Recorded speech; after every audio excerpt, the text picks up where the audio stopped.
Hey, this is Andrew Brown, and welcome to the start of this Vim course. And I want to tell you why you'll want to learn Vim. And the reason I want to teach Vim is because I truly believe that it will be a huge upgrade to your workflow. It's just going to speed things up tremendously and let you compete with people that, if you can't compete with them in terms of their knowledge base, you could compete on them at a just pure speed level. And so let's get into why we want to learn Vim. So I'll get my head out of the way here. Okay. And let's talk about the first points why we want to learn Vim. The first is greater output and focus. So you'll be able to focus on what you want to do instead of visually looking where you need to be. And I think this is a big thing that I notice for a lot of people that are learning how to program or doing technical things that require a lot of keyboard movements.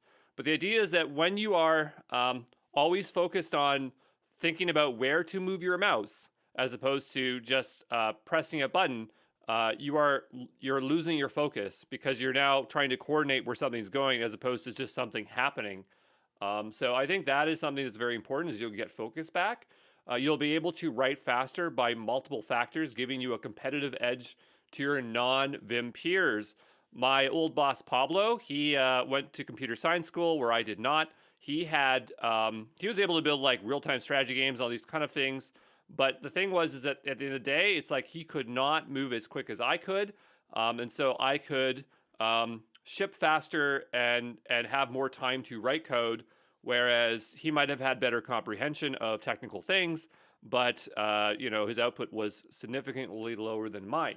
Another thing would be less wrist strain. So Vim uses the least amount of hand movements to accomplish tasks and greatly reduce injuries such as carpal tunnel syndrome. My old co-founder, Ty, so he did not use Vim and I used Vim, and he actually liked Emacs in particular. But when he would code, Emacs requires you to use a lot, it's all hotkeys too, but you have to use the control key and the alt key in those a lot. All the commands are built around that. And so, he got such bad carpal tunnel, he'd have the wrists. I think he was even thinking about getting surgery, whereas I never had issues, and I, again, would output a lot more than he would. So I think that's another advantage, is that if you want to do this long term, you want to invest in something that's going to put the least wear and tear on your hands, which are your most important tools when working in tech. It's portable, so when you are remotely logged into a Linux machine, you have the most powerful IDE to expedite your troubleshooting or configuration needs.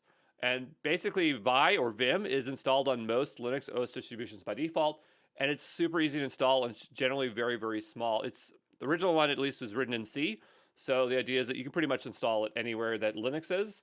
And you can install it on Windows and other places as well, but the point is that it is super easy to install and generally always is installed, or at least some version is installed. Okay. And another reason why you should learn Vim is because you have to. There are going to be situations that you are forced to using Vim, or you stumble into Vim. And you might have seen those very funny memes where people are talking about they ended up in Vim and they got to quit. We have that in a future slide here, but that's an issue you can run into. And most Linux distributions, and I know the X is missing here. Where's it supposed to go? Linux. There we go, Linux. OS distributions by default set their text editor to Vim. So you might end up opening a file or trying to commit a file, then boom, you're in Vim and you don't expect to be in it. So having basic navigation is very important. And then some programs like the man command will use Vi-style commands for navigation. So again, learning those basic commands might come in handy when you open up a program.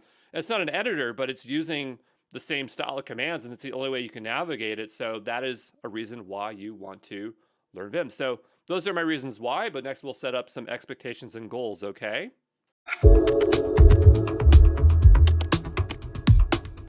All right, so I just want to set some expectations and goals for this course because I don't want you treating this like a certification exam where you have to study forever. I want you to acquire skills extremely quickly in a practical way that's going to serve you for a long time.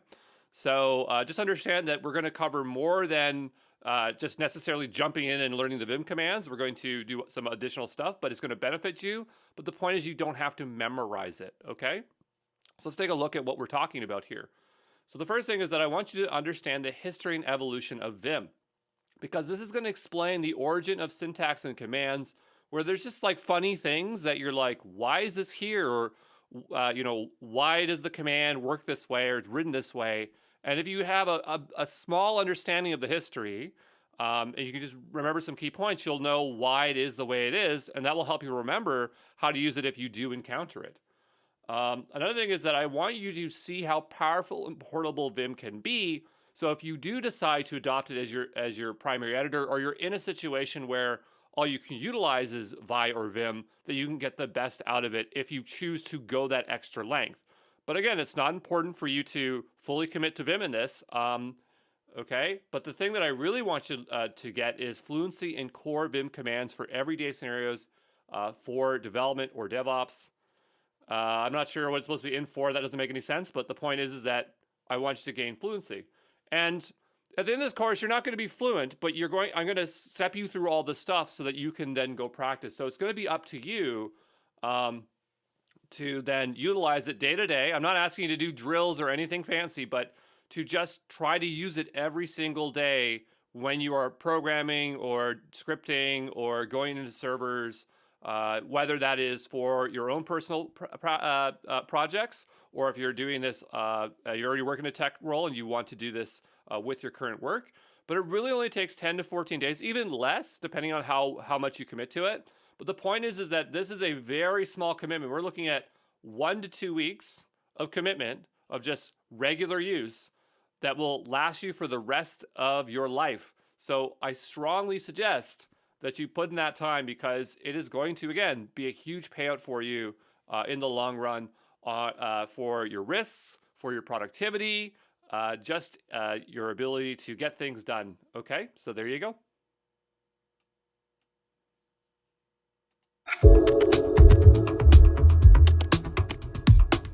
Now, if you've never really used Vim, you might have some preconceived misconceptions of what Vim is, because a lot of people talk about how it's super complex and super frustrating to use, and they'd like to avoid it as much as they can.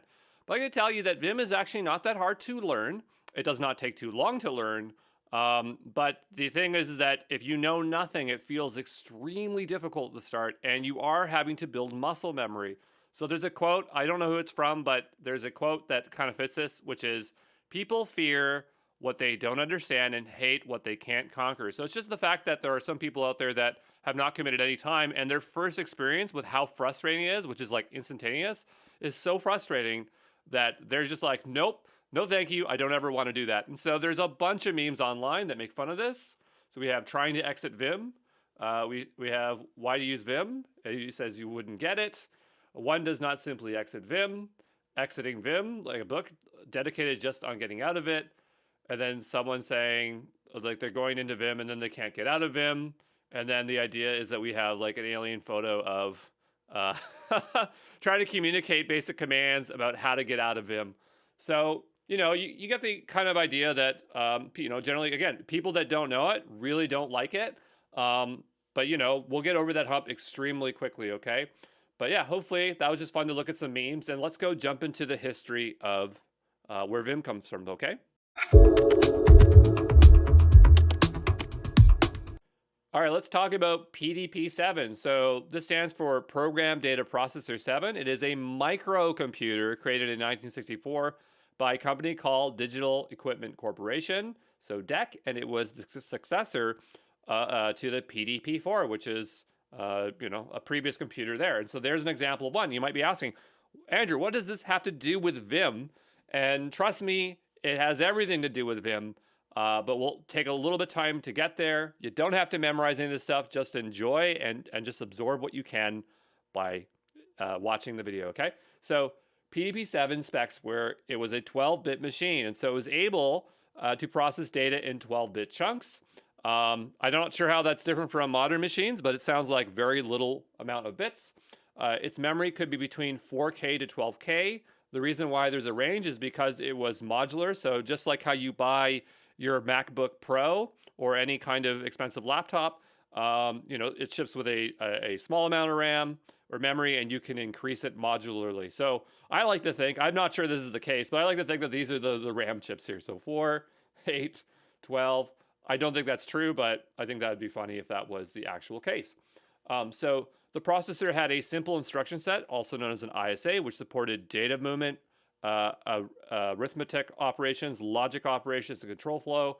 I imagine that it's simpler than even more modern processors or instruction sets that are out today. The PDP-7 did not ship with an operating system, so DEC would provide a toolkit which companies could then use to aid in building programs or the operating system. Okay, so there was no OS with PDP-7, and this is going to play into our story here. But the PDP-7 at the time had cost 72,000 USD dollars in 1964, so maybe near the start of when Star Trek started on TV. And so in today's money, that'd be 0.5, so $500,000 today. It was considered cost-effective compared to larger mainframe computers at the time. So just notice that we called this a microcomputer. So you can only imagine what a mainframe computer must have been. It must have taken up a whole warehouse or something. But that's the PDP-7. But yeah, PDP-7 is very important to our story, okay?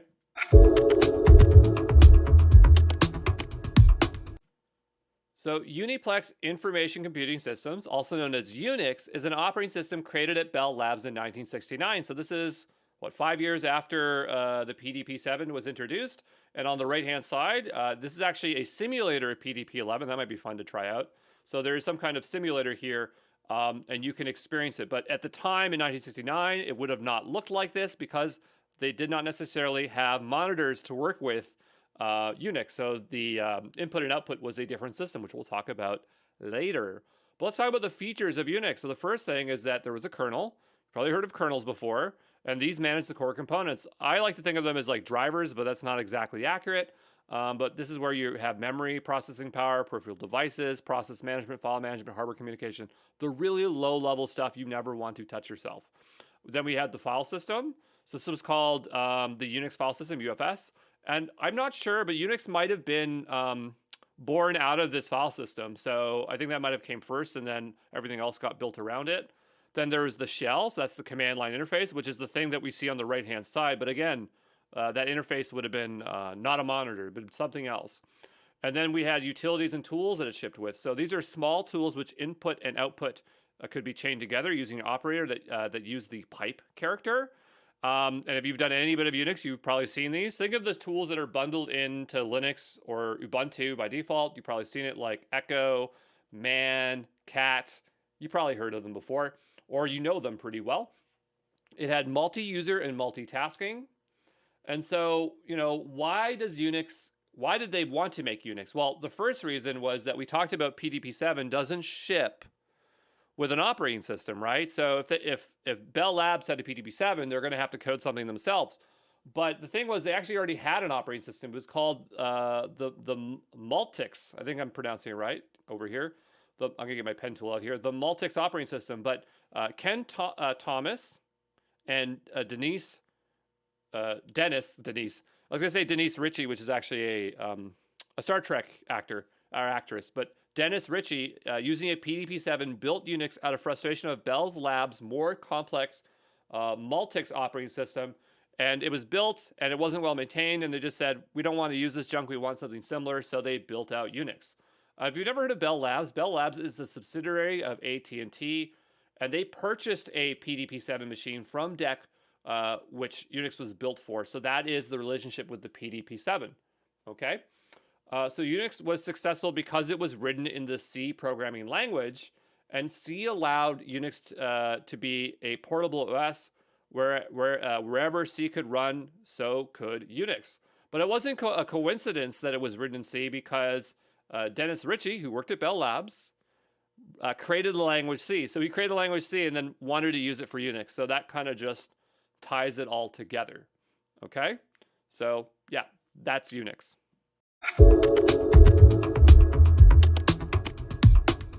All right, so something I thought would be fun is if we could start up Unix version 1, and it's really actually hard to find an emulated version.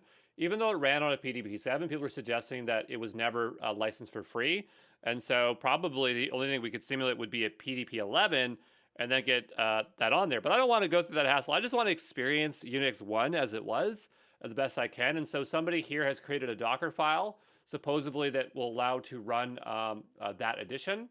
So what I'm going to do is go ahead and see if that actually works. So it says, based on the Unix first edition June 1972 source code, which is over here. And apparently that's all here just on GitHub, which is kind of cool. But what we'll do is we'll go ahead and we'll need some kind of Docker environment. Now, if you don't have Docker, don't worry about it. You can just watch me do this for fun. But I'm going to use Gitpod, and Gitpod has Docker installed. Codespaces does as well. So whatever thing you want to open up, you could also even do this probably on AWS if you were to spin up a container with Docker installed or anything. But anyway, we'll go ahead and we'll spin this up and take a look here. It's probably just the easiest way to do it. So I'm going to spin up an environment. We'll be back in just a moment, okay? All right, so I spun up this here, and I'm going to go, and all I did was click on this repo. I have the Gitpod extension installed. So if you type in Gitpod Chrome extension, you install it, you'll get a button here. Or again, you have to figure out how to open it yourself. But the point is, once you have Docker installed, you just take this command as such, which will interactively allow us to connect to it, and it should download the image and run it and all that stuff. So we'll go ahead and try this out. And we'll hit enter. And so it's pulling the image, which is pretty cool. And so I'll just wait for this to pull and then start up, okay? And right away, it's asking us to log in. So I guess the question is, how do we log in now? Type root at the login for the prompt. So we'll go ahead and type this. We'll type in root. And so now we're inside of Unix. So we're literally using the first version of 1972 Unix, okay? So the question is, what is available here? Because I'm really curious what would have existed at this time. If we type in ls, we have ls. Do we have pwd? So print working directory does not exist. Would dir exist? Nope. Okay. So do we have clear? Nope. Clear is not a command, which makes sense because at the time they wouldn't have had visual screens. So why would you need to clear anything if there's no terminal, right? And then, whoa. We have a bunch of output here I wasn't expecting. Okay. So, I just went to the output tab. I think it's fine. We'll go back to terminal. So that doesn't exist. So what commands would have existed back then? Let's go ask ChatGPT here. Because I'm really curious. Like, I don't even know. I've never used Unix 1. So what commands existed for Unix 1? Let's go ahead and ask it. Well, archive, library manager, the assembler, cat, change directory. Later replaced with CD. That's kind of interesting. So I'm going to type this again, ls. So we could say change directory and go into temp. And then ls. That's kind of cool. We have ed, the line editor. We have find, ln, ls. We know ls. We can make a directory. We can move files, print files. So not a whole lot. I'm not sure if there's more than this, but that's not a whole lot. We get the time. Let's go ahead and type time. But notice that there is no vi, we didn't get any time here. There's no vi and there's no vim, okay? So on this, there is no means to actually edit files. Because if we wanted to create a file, that would be tricky. There's not even an echo. Is there echo? Let's find out. Echo, hello? Okay, so that apparently does exist. So I wonder if I could pipe out a file. So if we do echo, and this is the pipe we're talking about, it is this symbol here that appears above your return where there's the backslash, it's the shift, it's the vertical line. I just wonder if I can make a file saying hello.txt. Does this work? Maybe not, ls. I think it's echo. Oh, it's mucking up here. Echo, hello. Oh, it does not like it if I backspace out. Oh, I can't even make mistakes. Okay, we'll try this again. Echo, hello. This, hello.txt, hit enter. Oh, it did output the file, and we type ls. So it lists out the directories, but I don't see the file anywhere. Is it there? Let's type in cat hello.txt. Cat hello.txt. So yeah, I don't know. It seems pretty hard to use, but at least we get an idea that it's more limited. There is no vi. Let's type in vi here. Is it in here? Yeah, there's no vi, and so we'll have to worry about the next step. But that's all I wanted to show you for fun, okay?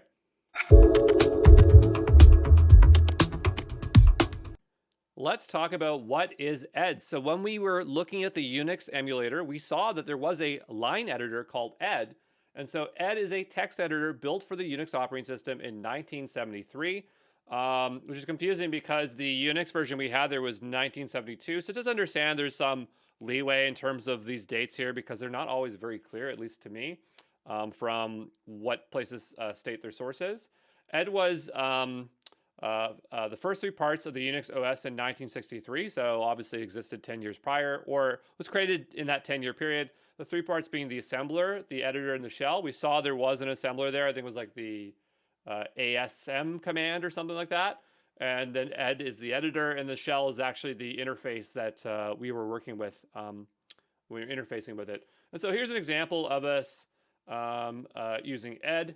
It says ed fstab. I don't remember what fstab is, if that's the file name or something else. I think maybe we're editing a file called fstab. That's what it is, yeah. And file system something. I'm not always great with storage with Linux, but anyway, so ed is a line-oriented text editor and is challenging to use because you cannot visually see how you're editing your text files. What do we mean you can't visually see? Well, the thing was back then, they didn't have monitors. So how did they get input and output? Well, this was via teletype machines. And so teletype machines were basically like typewriters where you'd enter input into the typewriter. So you type it in, hit enter. It would then send it to the machine. And then the output would literally get printed back on the paper. Hence why the command is called the print command, because it literally printed on paper. And so ed is part of the POSIX and open groups standard of Unix OS. So now when we talk about Unix, we usually talk about it as being an open group standard as opposed to the operating system itself. Meaning that most versions of Unix-based operating systems carry this edition. Okay, so we can open up any edition of Unix and it pretty much always has ed. So that's the most bare bones editor that is shipped with Unix, okay? But why don't we use ed if it's with all of them? Well, it's because it's very hard to use because it wasn't designed for monitors. But let's take a look at some of the commands. So here's an example of us using ed. And so what we would do is we'd press A, because imagine you're on a keyboard, right? Or sorry, like on a typewriter, and you want to send a command in, and you want it to be as efficient as possible. You don't want to type out a bunch of stuff. So they made like single letters indicate that you're starting a command. So A would bring you into input mode, meaning that you're ready now to append each line. And so then you'd press A, hit enter, and then the computer would know, okay, we're in input mode. And then you'd enter enter in a line, hit enter, enter in a line, hit enter, enter in a line, hit enter, and it would add it to your file. And then when you wanted to say it was done, you'd give it a period. Okay, just like at the end of a sentence, you'd have a period on a single line by itself, and it would then go back into command mode or normal mode, whatever you want to call it. So depending on the mode, these keys could change the behavior. So obviously, when you're input mode, A does not, it just acts as a regular A, right? So just understand that, okay? So now if you weren't in input mode and you were just in the normal or command mode and you pressed period, it would print out the current line. Okay, so that's what I'm talking about, where you have these modes and it changes the nature of the keys. Now, let's say you wanted to print all the lines. Well, the way you do it is you'd enter in 1 for the first line, then command line mode or command mode. You'd give it a comma and you'd say $, and $, is part of a regular expression, so end of the line, and then P for print. So we have 1, which represents the first line because it's in position 1. Comma, so that's setting a range operator. $, represents the last line. It's a regex thing. And then P, which is a lowercase p here, which will print the range of stuff, okay? And the reason I'm showing you this is because this actually comes up later in Vim. Not like you don't ever have to write it in, but I'm just saying, like, I saw it and I was like, oh, that came back to ed. So this is where we're kind of seeing the history here. So now let's take a look here. If you wanted to write and quit, what you would do is you'd have to type in WQ and then the name of the file, and that's how you would save and quit while in ed mode. Okay, so if you've ever used Vim or Vi and you saw the WQ command, it's coming all the way back from this tool here. So there are many more commands such as line changing, joining lines, regex search, regex substitution, and more. We're not going to get that much into it because this program, even for me, is challenging to use. But again, it was much more efficient than having to feed paper into machines, because that was the other way that they would get data into a computer. They would like literally punch holes, or they'd have tape or other things to feed information in. So obviously a typewriter was more efficient at the time, okay?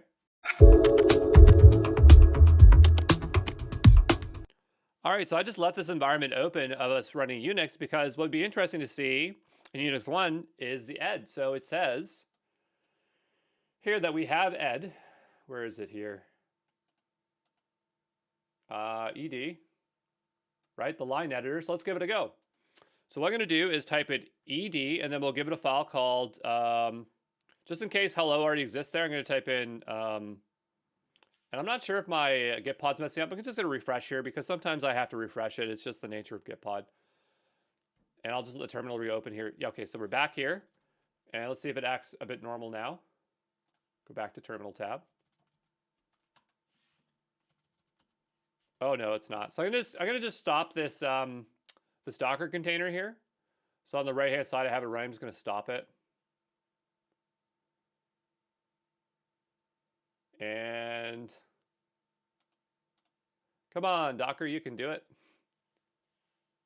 There we go. I stopped it. I'm going to just start it up again. So just so we have a fresh experience here. And so I'll type in root to get into Unix 1. And let's go and create a new file. So we're going to type in ed for ed, and then we'll type in hello.txt. And so now we are in the editor. I do not know why it starts with a question mark. Okay. But let's try the commands that we had over here and see what we can experience. So let's go type in A, enter, and I'll say, this is my, whoops, I did not mean to go to the next line. This is my second line, enter. This is my third line, which it might not be the case. I don't know, there's some kind of key I must be hitting that it doesn't like. I think it's the backslash. You're not allowed to go back. But anyway, that's fine. We'll hit period. And now I want to see my current line, which shows a question mark. So that's not very useful. So I'm going to type in WQ. I'm just going to type in Q, sorry, Q, and see if I can quit. So I've actually just quit. We'll try this again. So we'll type in ed, hello.txt. And this time, I'm not going to hit backspace. So this thing does not like me backspacing out whatsoever. I'm going to quit again. Hold on here. Quit. There we go. So I'm going to make no mistakes. ed space hello.txt, enter. We'll type in A. I'll just say this space is the first line, period. I'm not used to not making any mistakes. And then we have this is the second, can't fix it, line. This is the fourth line. All right, and we'll type in period. Okay, so now we should be back in a command mode. We just have to remember that, right? Well, I'm going to press period, and it shows us the fourth line. So now let's print out all the lines. I'm going to put 1, comma, and let's do 2 first, and then do P to print it. And so it prints the first and second line. We'll do 1, comma, $P, hit enter, and that is the fourth line. We type in WQ space hello.txt, enter. And I'm not sure why we have a question mark here. We'll type in Q. Did it save the file? I'm going to type in cat hello.txt. Cat hello.txt, ls. And I don't know, maybe we can't save the file in that directory. I don't know, but that is kind of the experience of it. So, I mean, hey, we kind of made it work, but let's go take a look at it now in Ubuntu. So I'm going to go and just stop this container. And we can do this here in Gitpod, but I'm actually just going to go into like an AWS account or something. You can spin up whatever you want. I'm just on Windows, so I can't show my local machine. But if you're on a Mac, you can just open up your terminal and do this. But I'm just going to log into here. Just give me a moment. All right, so I'm in my AWS account. You could use Google. You can use Azure. Doesn't matter as long as you know how to launch an EC2 instance, or sorry, a virtual machine. And I'm just going to use Ubuntu as the baseline here. So I'm going to go here and say launch an instance. So go ahead and do that. And I'm going to say my web server. And you'll have to know how to get into your machine. So if you've never done that before, use something that you're familiar with. Launch some kind of Ubuntu system that you know how to utilize. And so I'm going to go to Ubuntu, and I'm going to choose a T3 micro here. Didn't think we'd be doing any cloud, did you? And you could choose a key pair. I don't like launching this with a key pair. What I like to do is I like to launch this with an IAM profile, and I have one called EC2 SSM role. All this role does is allow me to use Sessions Manager. So if I go into roles here, okay, and we go over to roles, SSM role, and I go into the actual permissions here, which is, all I'm doing is adding this one here. This one doesn't need to be this one. I think I added that for some tutorial. But all we need is the Amazon SSM Managed Instance Core. So if you want to create this role yourself, you just go create role, say EC2. I'm not going to fully create it, but I can just show you some of the steps. And we say core managed instance. You go name it, save it, right? You come back over to here to your launch instance. You'd refresh and you'd select that role. That's all that thing is doing. And so I'm going to go down below to the ground. I'm going to launch this instance, and I'll just let it launch in the default place. I do not want it with a key pair. I'll go launch that, and we'll just wait here a moment, okay? And just to be fair, if we end up having to utilize some kind of other compute, I'll use something other than AWS, just to show you that I don't always just use AWS, okay? And actually, to monitor this, I'm just going to click through so I don't have to, like, guess when it's ready. So all I'm waiting for is these 2 status checks to pass. It doesn't take too long, so we'll just wait for that, okay? All right, so I waited a few minutes here. I'm going to refresh, and the status checks are passed. So I'm going to checkbox this, and then I have a connect button. This allows us to use Sessions Manager. Without that role, you're not going to be able to get in here. And so we'll go ahead and launch this up. Okay, and so the default user with this, if I type in who am I, it says that I'm the SSM user. We could probably use that one, but it's not proper to do, so I'm just going to increase the font here a bit so you can see what's going on. I'm going to type in su-ec2 user. It just switches me to the, or sudo su-ec2 user. It's going to switch me to the EC2 user. Oh, right, this one doesn't actually have a user called EC2. It's called Ubuntu, so I'll say sudo su Ubuntu. I forgot we're using Ubuntu. And so I'll type in who am I. Now I am the Ubuntu user. It tells me the name here and this, and you can see there's nice styling, so that's good. So let's take a look and see if ed is installed. So I can type in ed hello.txt, hit enter. It says there's no such file or directory. So if there's no file there, we can't open it. So we'll type in ed. And so now we have a new file. I'm going to type in a, hit enter. I'm going to say hello world. And I can actually go back now. So it's actually acting normally now. Hello world. Goodbye moon. Okay, goodbye moon. And we'll give it a period here. So much smoother experience. We'll give it a period here. We'll say 1, $P. Not too bad. And we'll type in wq hello.txt. And it says 27. I imagine that might stand for the amount of characters that are in there. And so I'll type in cat to print out the file. And there it is. So clearly we have a baseline editor that we can utilize. So that is whatever. And that's all I really wanted to show you, is that it basically is everywhere. So we'll go ahead and terminate this. But again, it's not the easiest thing to use. So I'll go over my instances, and we'll go ahead and terminate this instance. And that role, you don't need to delete it because you'll probably use it again. It's a very useful role to have. I'll see you in the next one, okay? Ciao.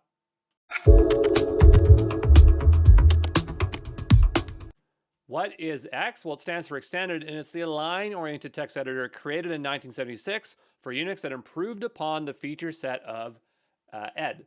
So X supported additional functionality, such as more extensive commands, history and undo, so only one level of undo, multi-buffer support, and visual mode. And that is the big thing that we'll talk about here.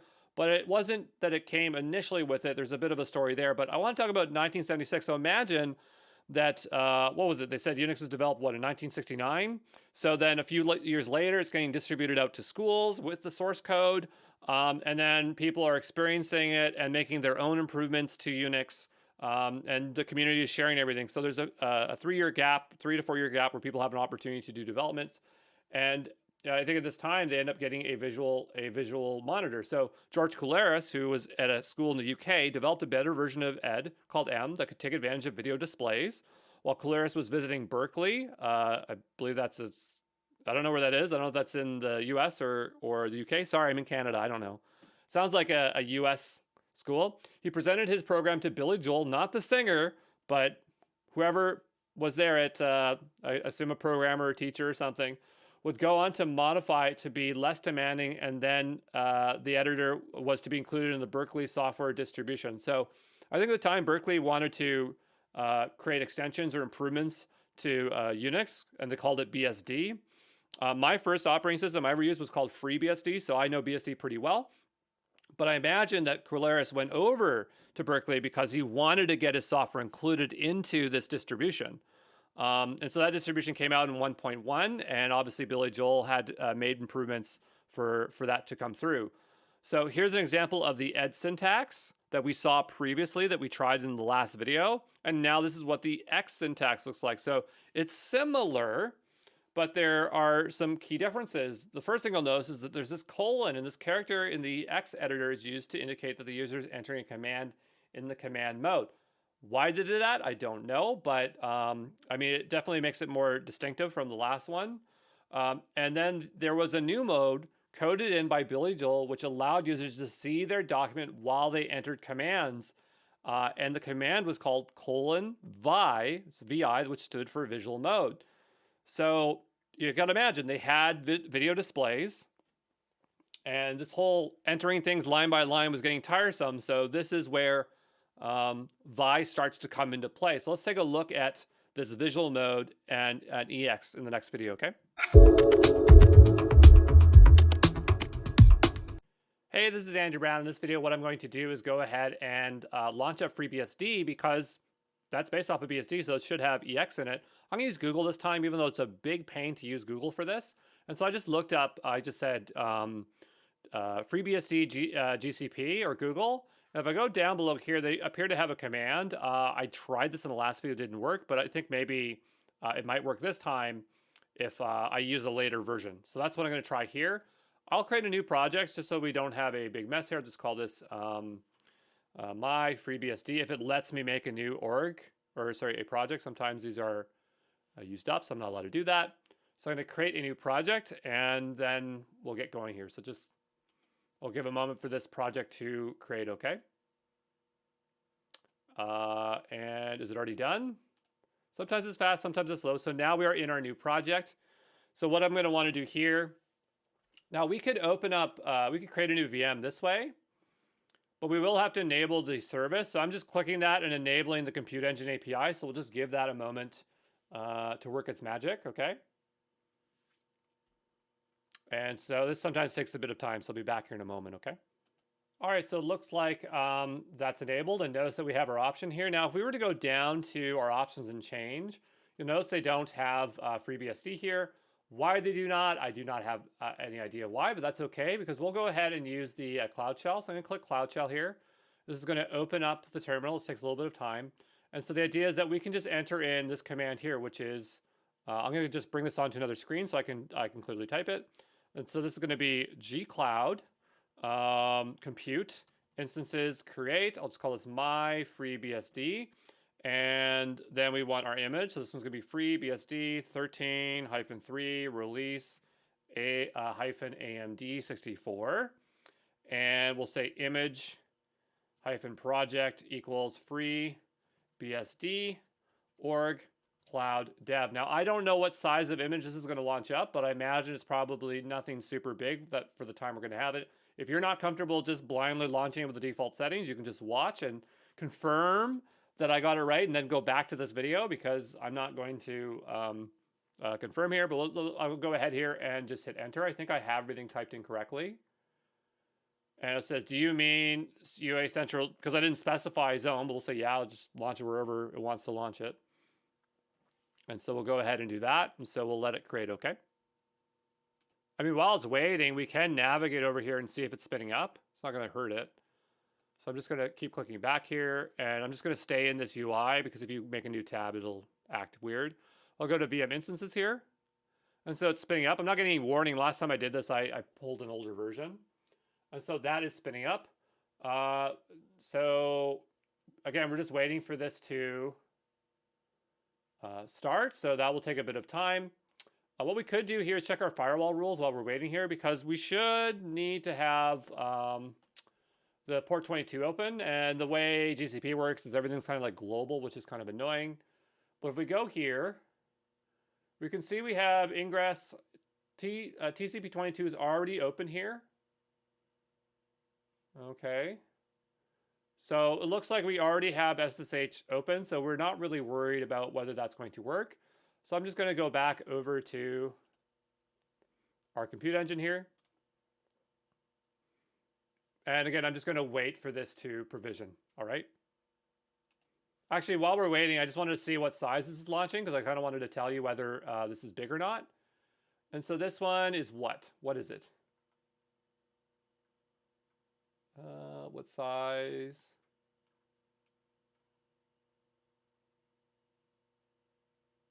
Machine type N1 standard 1. So I don't know if that is a small one. N1 standard 1. 1 vCPU. There are smaller ones like 0.25, so it's definitely not super small. But it's nothing that I'm worried about.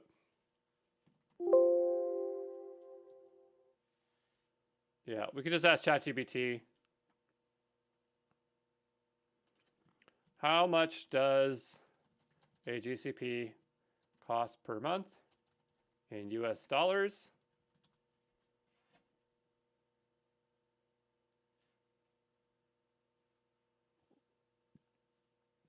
Might as well get rid of this. I'm not even using that. And I'm not using this.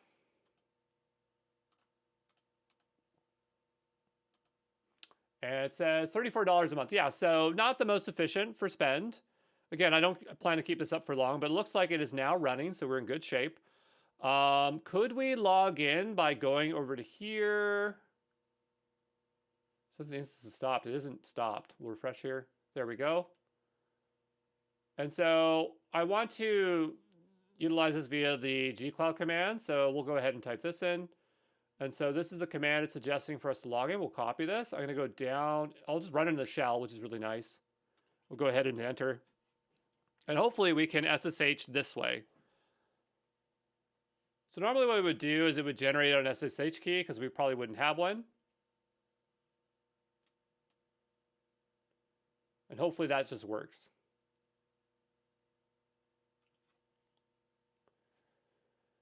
And it's refusing from the host. So I'm not exactly sure as to why, but maybe we do need to open up port 22, but it said that it was available. So let me go figure that out, okay?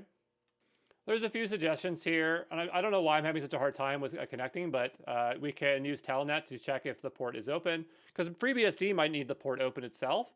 Some people are suggesting to add metadata and say port enabled. I'm not really sure if that would do anything. I'll try for fun. We'll see if that does anything. I don't think that's going to do anything, but I'll do it anyway. So let's say my FreeBSD. Say yes. If that works, that'd be really nice. And we'll try this. No, that's fine. Okay, so if we can't get through Cloud Shell, which is fine, we'll go ahead and say open in the browser, and maybe it'll just show up here, okay? Not the nicest way to do it, but I just want it to work. So give that a go. And I mean, essentially, this is what the other one's doing. So allow, we'll say authorize. Okay. And so we're doing gcloud. It was trying to bring them over and stuff like that. But if it works this way, I don't care. FreeBSD is kind of a weird image, so I don't really expect the gcloud to just work like first try. But if this works, I'll be happy. All right, so it says VM has a firewall rule that allows TCP ingress from this range. So maybe that's our problem. I'm going to bring this on over here. I thought that everything was fine, but I'm the worst at firewall rules with GCP, so I just feel like it's my fault here. And so I'm going to go over to firewall here. And if we go down below, it doesn't specify specifically an IP range. This is the VPC firewall rules. The like groups are, okay. All right, so what I'm going to do is I'm going to create a new firewall rule. Not a policy, but a rule. We'll just say SSH for FreeBSD. And then we'll go down below Network is fine. Priority, that might matter. Ingress, that's what we care about.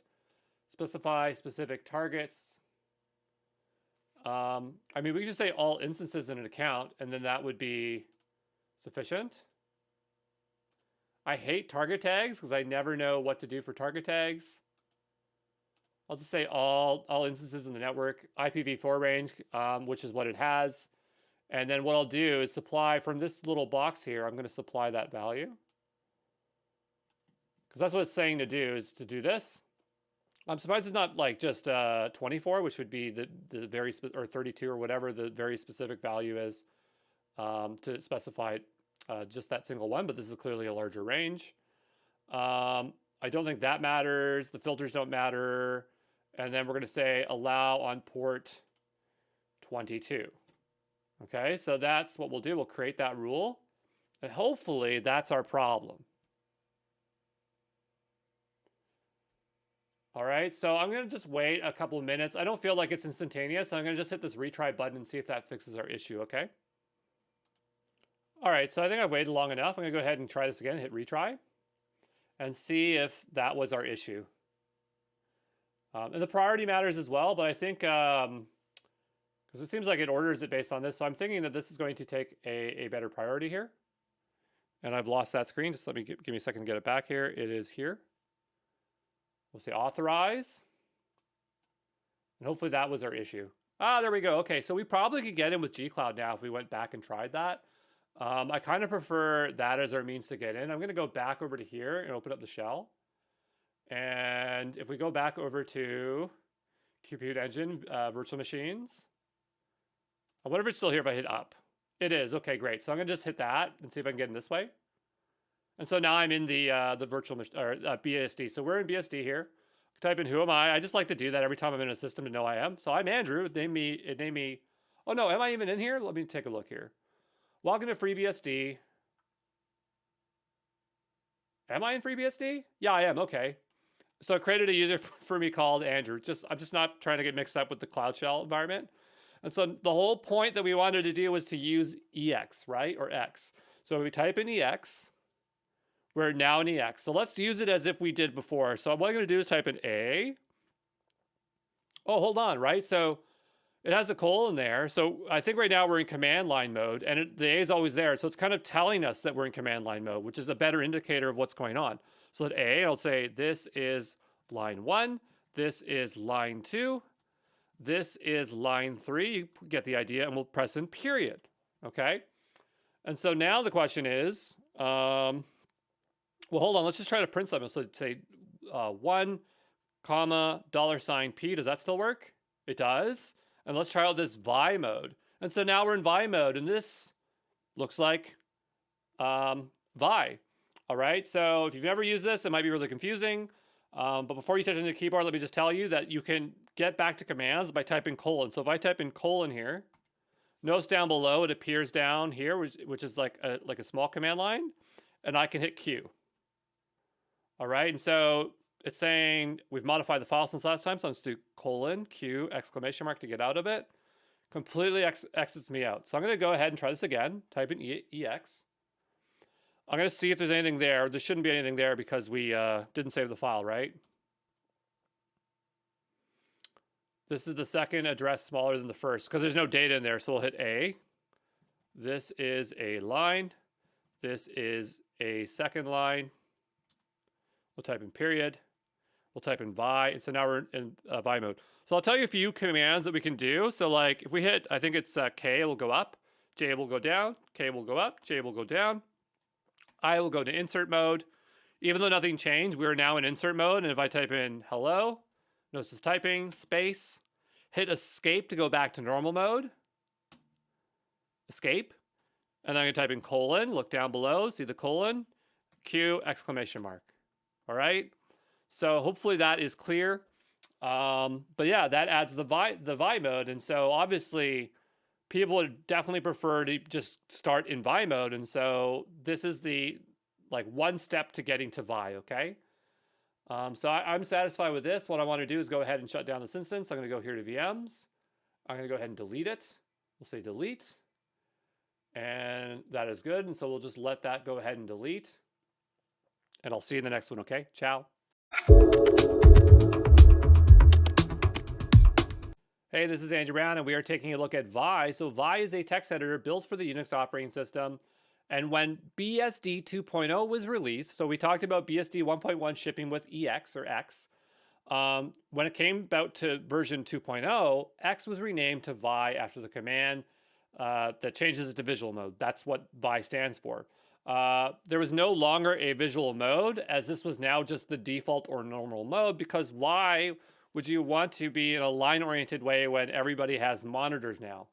And one thing I want to point out that's important about Vi is understanding what the keyboards looked at the time. So at the time, the common layout was the ADM3A. So this is an ADM3A terminal with a keyboard on it, but if there was even other keyboards, they would follow the same pattern.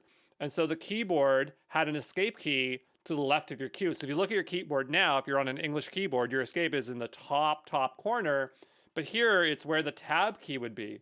And this is really important because the escape key is used to go back to normal mode, which is something you do a lot. So it's not in the most convenient area now, but at one point it, it was somewhere nice, somewhere nicer right beside the Q key. So Vi at the time was not considered a lightweight, small, portable editor because it could barely fit into memory on a PDP-11 or PDP-7. So history remembers this as a very advanced, robust, but very heavy editor. But of course, over time, things became more efficient. The program stayed the same size, and so it's looked at a different way now. Remember Billy Joel, our singer, who's not a real singer? He actually went on to be a co-founder of Sun Microsystems, and Sun Microsystems is a they produce their own computers and OS, and well, maybe not their computer. Yeah, I guess they produce their computers themselves as well. And they were amazing machines. They got bought out by Oracle, and that's why Sun Microsystems doesn't exist anymore. But anyway, let's go take a look at Vi now, okay? Hey everyone, it's Andrew Brown, and we are in Microsoft Azure. I'm going all across the cloud here. Again, if you do not utilize all the clouds, use the ones you're familiar with, or if you just can't really follow along, just watch and experience it, because we're not really at the point of using Vim. I'm just trying to show you that these things exist and add additional knowledge here as we go along. But anyway, let's go ahead and launch a new virtual machine. So I'm in Azure. I'm going to type in virtual machine here at the top. And basically Vi's on everything. So we'll go ahead and create a new virtual machine here. We'll give it a moment here to, yeah, I did press it. And I'm just going to go ahead and say, create a new resource group. Let's be my Vi group. And this will just be my Vi VM. I don't care where it's created. The zone's fine. That's fine. I want Ubuntu, so that seems good. I want this to be cheap, not like how we did GCP. But if we look on the left-hand side, we can see the B1 is $7.59. We're not going to keep these up for long, so it doesn't really matter. x64 ARM. Anytime we can choose ARM, I like to choose ARM. It says the image is not compatible with it. Oh, fine. I'll just switch it back to x64. I guess it's because this is not the ARM one. Where's the ARM one? Well, so let's switch to ARM here. Hold on a second. Up here, maybe? ARM 64. Oh, the security type. Okay, that's fine. Well, where's the security type? Right here. Standard. Okay, yeah, and we're fine with that. I don't need a TPM for this. Well, I just want to use ARM because it's more efficient. And we will... Can I not choose that? Okay, I guess it's too complicated. So we'll go back to TPM. We'll go back to x64. We'll go back to this one. We have 2022. It doesn't matter. We'll choose 2022, the latest that is out right now. We have SSH public key or password. If I don't have to, I'd rather just do a password. They're not like the most safe, but I'm going to do that here today. So I'm going to make this, we'll call it Billy Joel, because that's the creator of Vi. And the password is going to be capital T testing 1 2 3 4 5 6 exclamation mark, capital T testing 1 2 3 4 5 capital T, testing 1, 2, 3, 4, 5, 6, exclamation mark. Okay, so that is what we have it set as. We do want SSH in there, so that is good. We'll go ahead and hit review and create. And so it's Billy Joel is the username, and the password is testing, capital T, testing 1, 2, 3, 4, 5, 6. So let's just make sure we remember that. We'll go down below, hit create. And so we're going to wait now for this to provision. So I'll see you back here when this is all ready. Normally you'll have another step after this. I'm just going to wait a little bit. There we go. And so we're going to wait for this deployment to finish, okay? All right, so let's go ahead and go to that resource. Now it says its deployment is complete. So I'm assuming that it's probably in a running state. It says it's running. And so what I want to do is establish a connection. We can go here. Can we do it right in the browser? Using the Azure CLI. Local machine, local machine. I don't like that. Let's open up the shell here. And at least it shows us the IP address here. I don't want to start in PowerShell mode. Let's switch over to batch. I guess we have to wait for it to launch. Whenever the terminal decides to start.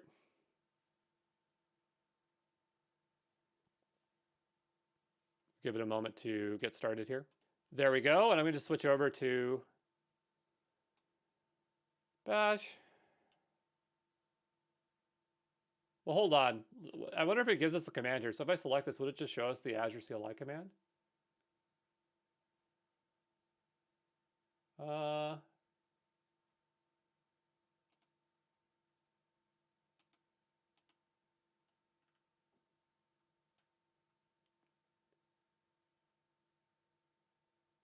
Yeah, it's not showing us. Well, let's see if it works here. I'm just going to stay in PowerShell. Oh, I think we can use PowerShell. Okay, we'll say SSH Vim --IP. We probably just copy the command here.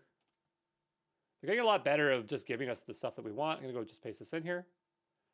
We'll hit enter, see if that works. And we'll say yes. And it thinks we're Andrew, which is not what the user is. But the password is capital T, testing 1, 2, 3, 4, 5, 6, exclamation mark. And so that's probably not going to work. Exactly. So I wonder with AZSSH change username, how do we specify the username?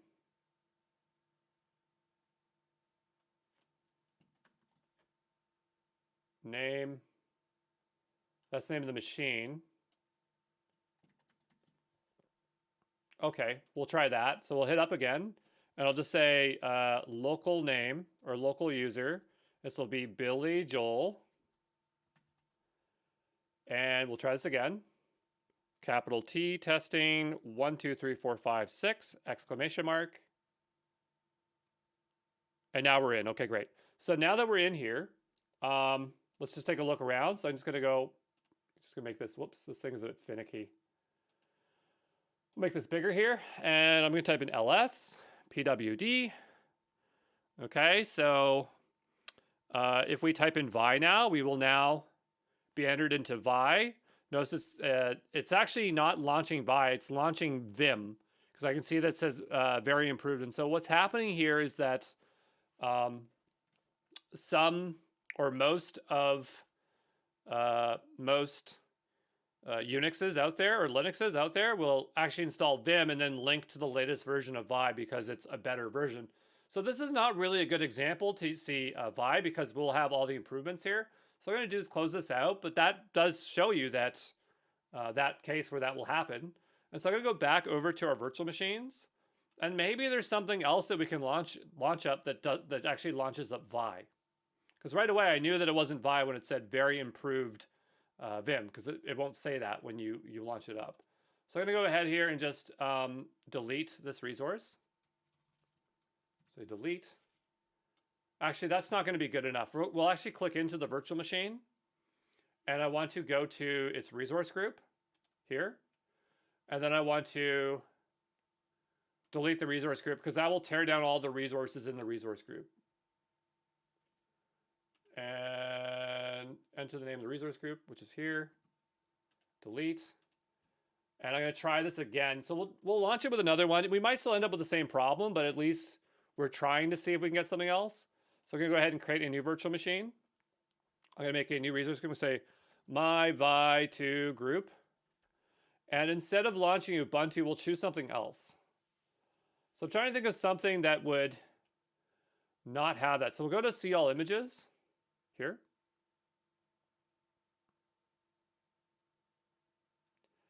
And here's a question, is like, does Debian ship with Vi or Vim? Okay, which OS, Linux OS, ships with Vi instead of Vim? Arch. Okay, can we use Arch? Never even used Arch before. What is Arch? Arch Linux, is that like a micro one? Oh, you know what, I actually have used this. I think this is a lightweight one. Okay, great. So what we'll do is we'll say Arch Linux, and we'll go ahead and say, we'll choose Gen 1. I don't really care if it's Gen 1 or Gen 2. If it's Gen 1, we just have to choose standard there. The difference is I think Gen 2 have TPM, so they can't be tampered with. We'll say Arch Vim or Vi example. I don't care what it's called. We'll go down below here. It's x86. We want to choose the cheapest one, which I don't think is that one. I think it is. Oh, it is B1s. Yeah, B1s are the cheapest. Still seems really expensive. I feel like there's a cheaper one than that. If it ever tells me the prices here. I thought there was only one for $7. Let's just sort it by cost. This one's the cheapest. All right, we'll do that one. And I'll do password again. This will be, again, Billy Joel, the creator of Vi. We'll hit review create.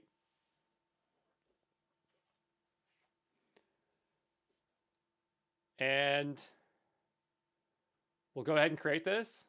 And we'll just wait again and try to establish that connection, okay? So you know the routine here. We'll be back here in just a moment. All right, so it says that's deployed. We'll go to that resource. And it says it's not ready yet, so maybe we should just give it a little bit of time. Sometimes there's a bit of a delay, so I'm just going to wait a couple of minutes before we do anything. We'll give this a refresh. It's not ready yet, even though it says it's running. So I'm just going to wait a little bit, a few minutes. So I'll be back in just a second. All right, I'm back. I had lunch, so this should definitely be ready now. And it still says machine agent status is not ready. Troubleshoot the issue. So maybe because it's Arch, it doesn't tell us the usual thing here. So I'm just going to ignore that status there. Go ahead and go to connect. We're going to go to the Azure CLI here. I'm going to also open up the shell here. And we'll do what I did before, where we're looking for the information for the Azure CLI to connect. Where to connect? Connect from your local machine. I'm not sure what this wants here. Okay, we'll still click that, I guess. Entra ID, login extension. Did I want all that stuff? I don't think I really wanted all that. We'll just go back to this here. This is really what I want. Maybe don't press that button. I don't think it's going to hurt anything, but I pressed it too late. So what we'll do is go ahead and type in AZ. Well, actually, I'll just copy the line. It's a bit easier that way. And then we'll let it paste in super slowly. We'll go ahead and hit enter. And that's not going to work because we need to go ahead and say local name or local user Billy Joel. Enter. And we'll say yes to accept the fingerprint. It will be capital T testing 1 2 3 4 5 6 exclamation mark. And we are now in. So there we go. We'll just expand this. So I'll just type in clear to clear this out. Let's go ahead and type in Vi. And it's saying that the Vi command is not found. So Arch is supposed to have Vi.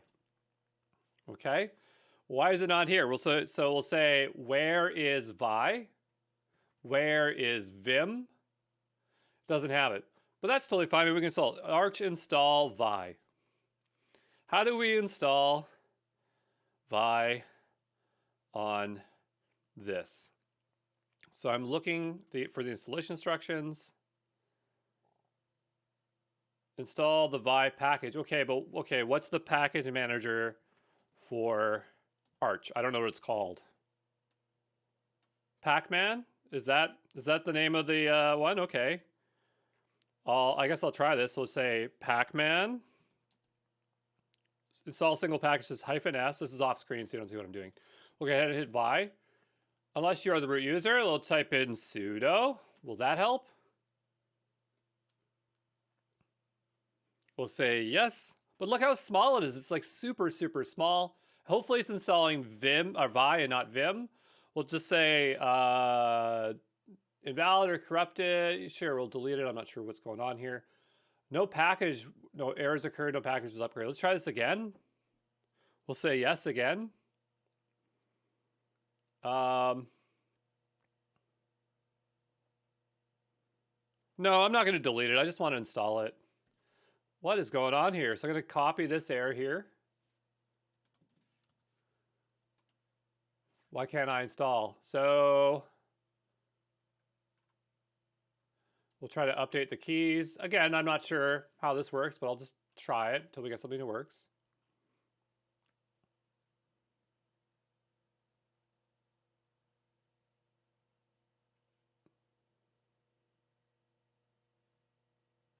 Not sure what that does. Ignore that link does not apply anything. Thanks for answering. It says this.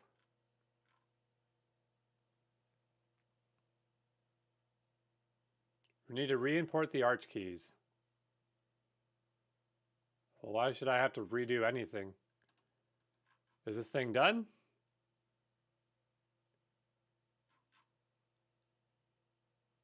Doesn't seem to be doing anything. So I'm going to do Control-C here. Let's try this again. We'll try Vi. We'll try to install it again. Yes. Keep saying it's corrupted. Yeah. How do you get this installed? Give me a second, okay? All right, someone's solution here is like I did. Again, we're going blind here. Pacman key init, Pacman key populate. So we'll try those two and see what happens. So we'll say Pacman, which is the package manager. Somebody's trying to be clever here with their silly name package manager. We'll go ahead and hit enter.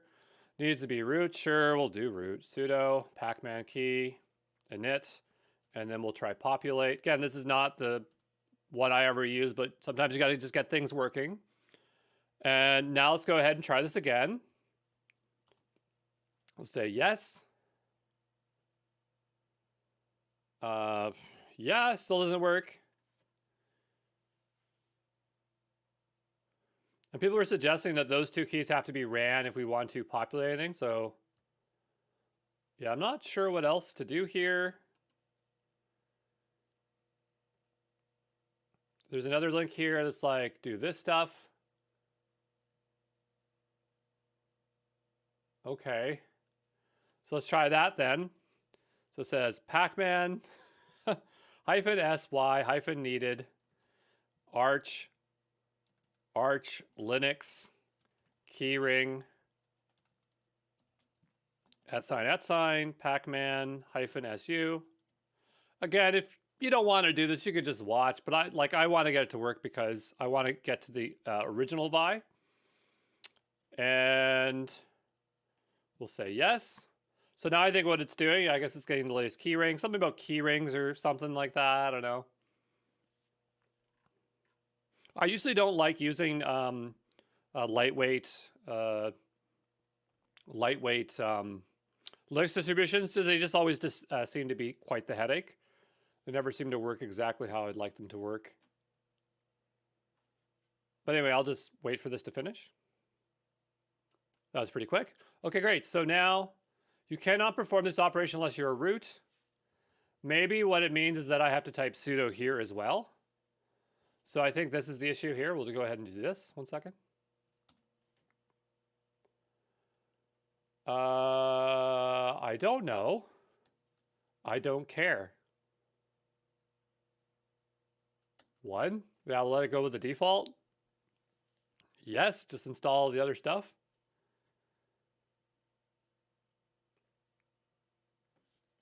Yeah, other lightweight Linux distros. I'm just trying to think if there's any other ones that I know about. No, I think Arch is the one. I guess I just kind of forgot it. But every time I think that I've used Arch, it's always been the biggest headache, and I've never liked it. But if we can just show off Vi, that'll be great. So I'll just wait for this to finish. And again, just watch. I'm just going to show you what Vi looks like so we can distinguish it from Vim. We're not here to really get into the commands yet, okay? All right, so that took a little bit of time, but it's now complete. So what I want to do here is, I guess, try to see if I can install Vi. Let's see if we can install it. And so we'll say yes. And there, we installed it. Finally, there we go. Okay, having some patience is a good thing to have. Let's go ahead and type in Vi. And notice it does not say improved Vim. It literally looks like EX, like we saw before. So if I hit I to go into insert mode, and by the way, I was trying to find a piece of software that would show the commands I was typing. I could not find one to save my life. But anyway, so I'll type in testing. And now I'm still in insert mode. I hit escape to get out of it. And now notice my cursor is hovering over the character. That's a key difference from EX where you couldn't really tell where the cursor was. If I hit H, I go left. If I hit L, I go right. H, I go left. L, I go right. Let's do shift, or I mean, just make a colon down below here so we can get out of here. I'm going to type in Q, exclamation mark. That's all I wanted to show you, okay? So, but for the most part, it seems like we're getting forced to use Vim, but not always. Sometimes you're just using Vi, right? Okay. So just be aware of that because the feature set's going to be different. So let's go ahead and shut down this. So the easiest way to get rid of stuff in Azure is to go to the resource groups. I'm going to go over the resource group here. And I'll delete the resource group because when you launch an instance, it actually provisions a bunch of stuff. And the only way to get rid of all that stuff is to do this. If you don't do that, it might not tear down this other stuff. So we'll go ahead and delete that. That is deleting. I will see you in the next one, okay? Ciao.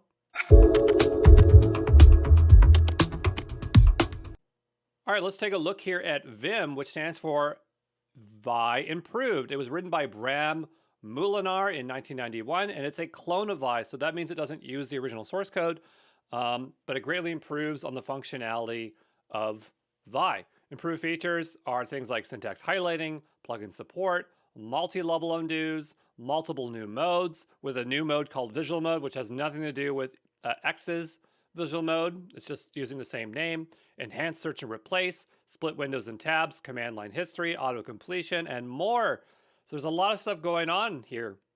With the increase of RAM and storage, Vim is now considered very small and portable and can be easily installed anywhere.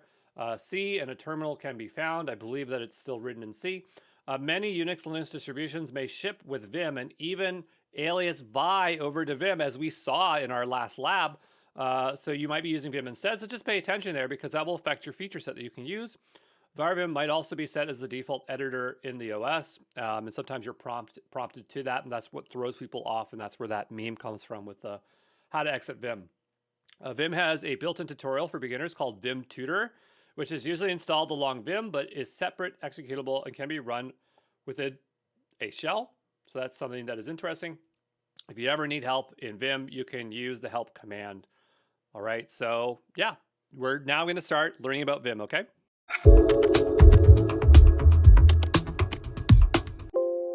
All right, so in this video, what I want to do is show you how you could use Vim. So we're not going to focus on installation right now. I just want to show you the Vimtutor and the help command. That's all I want to do.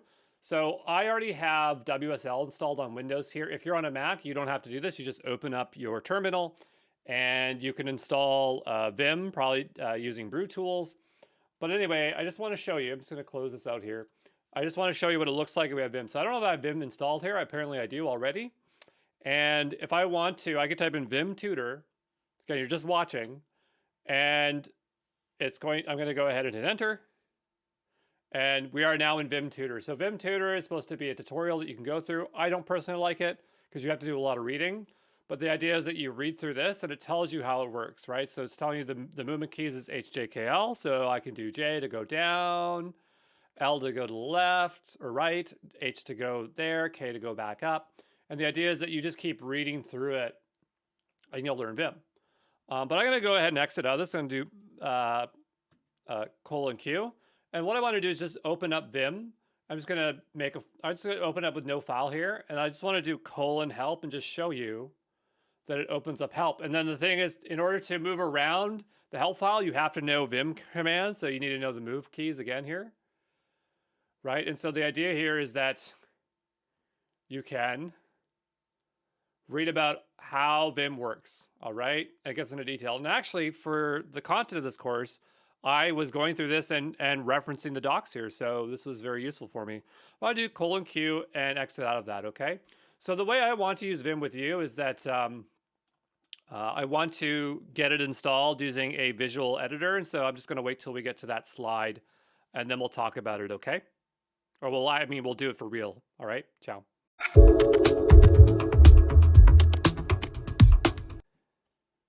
Hey, this is Andrew Brown, and we are taking a look at Vim Versions. So it's important to understand that these features have been added over time. So when I listed all those features previously about Vim, they weren't there on day one, okay? So version 1 came out in 1991, and it had those many improved features. What they were, I do not know, but it's just apparently an improvement over the original one. Then version 2, which came a year later, added multi-level undo and the ability to edit files simultaneously. It had better support for different terminal types. I'm not sure why there's an A on the end there. I think that's just a mistake on my part, so just ignore that. This is not here. Then another year later, it supported horizontal split windows, which I love having that ability. Then it introduced GVim, allowing Windows users to use Vim. Okay, and I'm actually on a Windows machine. I use a Mac generally, but it's not easy to hook it up. So that's why I'm not recording from one here. So I'll be showing GVim as our way of using Vim on Windows. Then we have Vim 4.0. This had improved syntax highlighting, advanced support for different file types and programming languages. We have plugin support using VimScript and enhancements to GVim for version 6.0. We're now 2001, so we're past Y2K here. It added folding, vertical splitting, improved syntax, highlighting, and better internationalization. Then we have Vim 7.0, which came out in 2006. This is spell checking, multi-level undo branches, tab pages, improved performance with larger files. We have Vim 8, which included a new package system. We're going to talk about NeoVim and why maybe Vim 8.0 introduced a new packaging system. And it has async processing. And then Vim 9.0, again, maybe because of NeoVim, created Vim 9 script, which is a more improved syntax over VimScript, improved performance, enhanced UI. So there you go.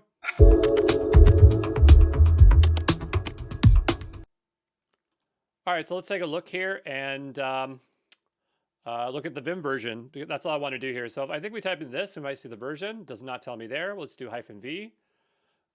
Maybe it just means -V there. Oh, it actually opens it up. But right away, it tells you the version is 8.1. You can see Bram is the one that wrote it, but I prefer to do this here so that it doesn't completely open.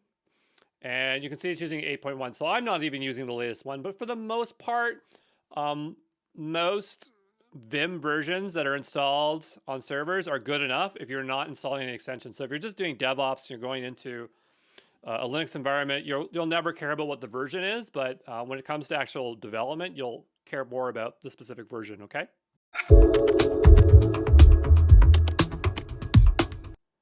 All right, let's first take a look at MacVim, just because I'm not showing how to use MacVim in this video, but it's pretty straightforward. You go here, you download it, you install it. They'll also have a binaries that you'll have to copy to your specific directory so that you can either type in mvim, or if you want to just double click the application and launch it. So this one is pretty straightforward. But I'm doing GVim here today, so we'll go over to GVim, and we have different versions. So we can see, yeah, it's telling you to go to MacVim here. And for Unix, it says there's something going on here. I'm not exactly sure what, but we're going to use GVim, all right? So we'll go ahead and install GVim. I'm just looking for what the difference, why there's this many. I'm going to go with the installer because I find installers are easier on Windows. And we'll go ahead and give that a go, okay?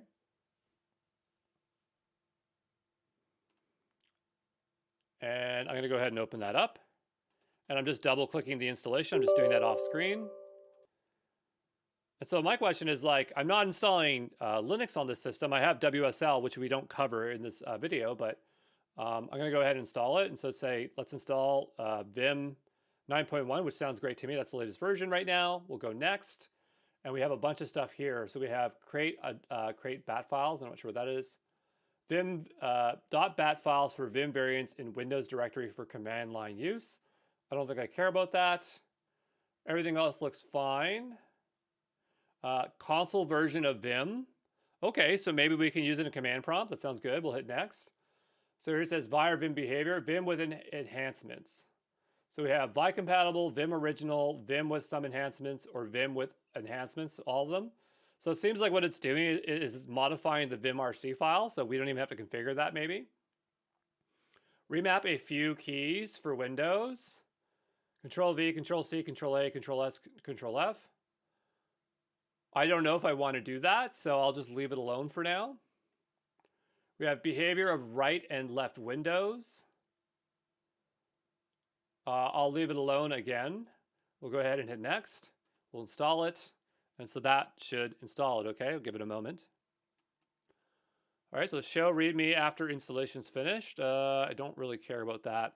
And so now it should be installed. So supposedly we can launch it from the command line, which would be interesting. But I just want to open up the program. So somewhere on my computer, if I just type in the start key, if we go there right away, actually, that's the first thing I see. I'll just show you here. Look, we will see Vim, right? So there it is. There's the GVim example. I'm going to drag this off the screen. But there was two. There was Vim and GVim. I'm going to click on GVim because I'm going to assume Vim is just in their terminal and GVim is the other one. And here we go. So we actually have Vim. A little bit ugly, but that's okay. I dragged it out and it already mucked up the settings. But the nice thing is that we now have these options so we can work with it. And yes, I realize it's ugly, but we'll figure that out as we go here. If we go actually here, maybe we can just change the color scheme. We'll just say desert. And that's probably editing the vimrc file underneath, or the gvimrc file, which we'll cover in a separate video. But if we go here, we might be able to look at those settings somewhere here. So global settings. I'm not exactly sure where those files are. But anyway, the point is we can now work with Vim. So yeah, there you go. I just wanted to get this installed and ready, and in the other videos we'll look at what we can do with it, okay? Ciao.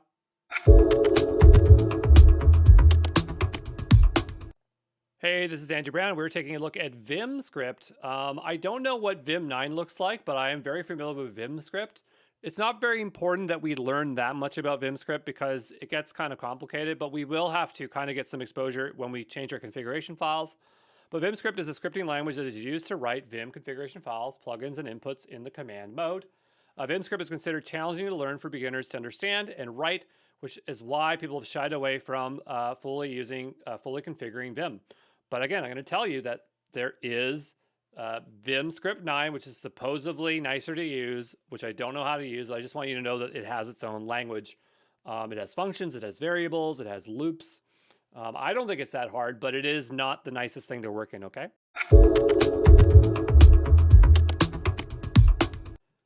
All right, let's talk about Vim configuration files. So Vim has two configuration files. On Linux, they're stored in the home directory. On Windows, I don't know, and I'm on a Windows machine, so that's kind of problematic. But there's two files. We have the .vimrc, which is for configuring Vim, and the gvimrc. I always thought it stood for global, but it's actually the graphical version of Vim. But it's always worked for me because I use Mac Vim, so I guess that's just lucky. And here's an example of the vimrc file. And so I'm just going to get my pen tool out here. But notice that we are setting the color scheme here. In the GVim, we directly just selected and changed it, but the idea is that you would change the underlying file. If you're on Mac Vim, I think you have to modify the vimrc file, which is in your home directory. Notice we are setting configurations here, so I don't think that's variables. That's because let is a variable, so set is a function, and we're saying set this stuff of Vim here, and we have some remappings of keys and other things like that. Okay, and so then this is a GVim example, which would work for Mac Vim as well. And we are setting things, but these are specific to the GUI, right? So yeah, hopefully that is clear. And configuration files are written in VimScript. So mostly we're just calling functions here. So it doesn't look like functions and stuff like that because we're just calling functions as opposed to writing functions and loops, but it is VimScript. All right, so I'm back in Visual Studio Code where I actually have WSL installed, which is a pain to install on Windows, which I'm not covering in this course whatsoever. If you're wondering what this project is, this is actually how I stitched together large courses. So this one here was the Solution Architect Associate, which was a giant 50-hour course. But I'm just going to drag this up here so we have a little bit of room. And what I want to do is just configure the vimrc file, right? So that vimrc file would be in your home directory, and this is applicable to Linux and Mac. So if you're a Mac, open up your terminal and you'll find the file in the same place. So I don't need a cd in here, but I'm just going to say cat, and I'm going to do the tilde, which is above your tab key, /vimrc. And this file might not even exist, but this is where you would configure Vim. So how would we set this Vim file? Well, we'd use Vim to configure our configuration file, which is kind of funny. So what I'm going to do here is see if we can change the color scheme. I don't know if this command color scheme will work. I thought that it was a different command, but I keep seeing that. So I'm just curious if it will work. So what we'll do is type in Vim, the tilde, /vimrc. And you're going to have to listen very carefully before I hit enter here because it's very easy to get stuck in Vim. So we'll go ahead and hit enter. And so we're in here. And so right now, we are just in normal mode. So what I want to do is enter into insert mode. So I hit I. Notice that down below it says insert. Okay. Don't touch your keyboard because it'll mess things up. So now we just type like normally. So we're going to type in color, scheme, desert. And that's all I want to do. So I'm going to hit escape. We're now back out now into normal mode. I'm going to do colon to bring in a command, write, and then quit. Okay. And so now what I want to do is open that file again, and I want to see if any of my stuff has changed. And notice that the color, this thing is a different color. So that's telling me that this is probably working. So we've just set a thing in our file here. So I'm going to do colon WQ. So now where is this in GVim? I have no idea, but like on a Mac, if you want to change it, you just open up GVim. Okay, and you could probably even write, if you copied in the right place, you could do mvim to open it up. If you copied over the binary, but we'll go over here, we'll see if we can change or figure out where it is in here, because I have no idea. I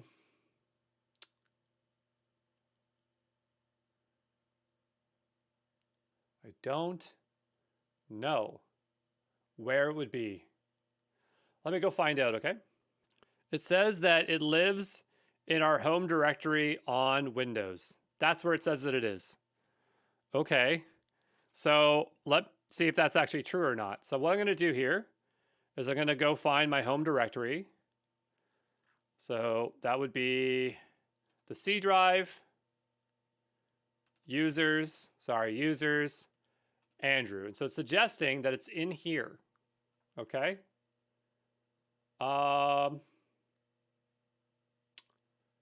I mean, we see Vim files here, but there's no .vimrc file. And it's possible that your files are hidden, but mine aren't hidden on my computer. So I'm thinking that maybe it's in here and they kind of lied to us. Colors, no. How did it change colors then?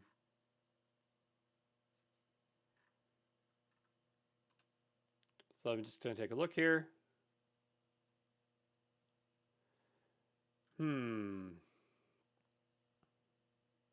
So what they're saying here, let me go here. If I go here for a second, if we type in H and then type in, what was it? VimRC. I didn't even know, like H is the help command, I think. They're saying that they'll tell us where it is. So here it's saying that it's in our home directory and it's called _vimrc, or it's in the vimrc. So if we go here, I don't see it.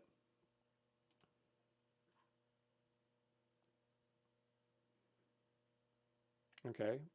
Do I have it? I'm pretty sure everything is being shown here. So if we go to property, sharing, security, I used to know where this was. Advanced, maybe?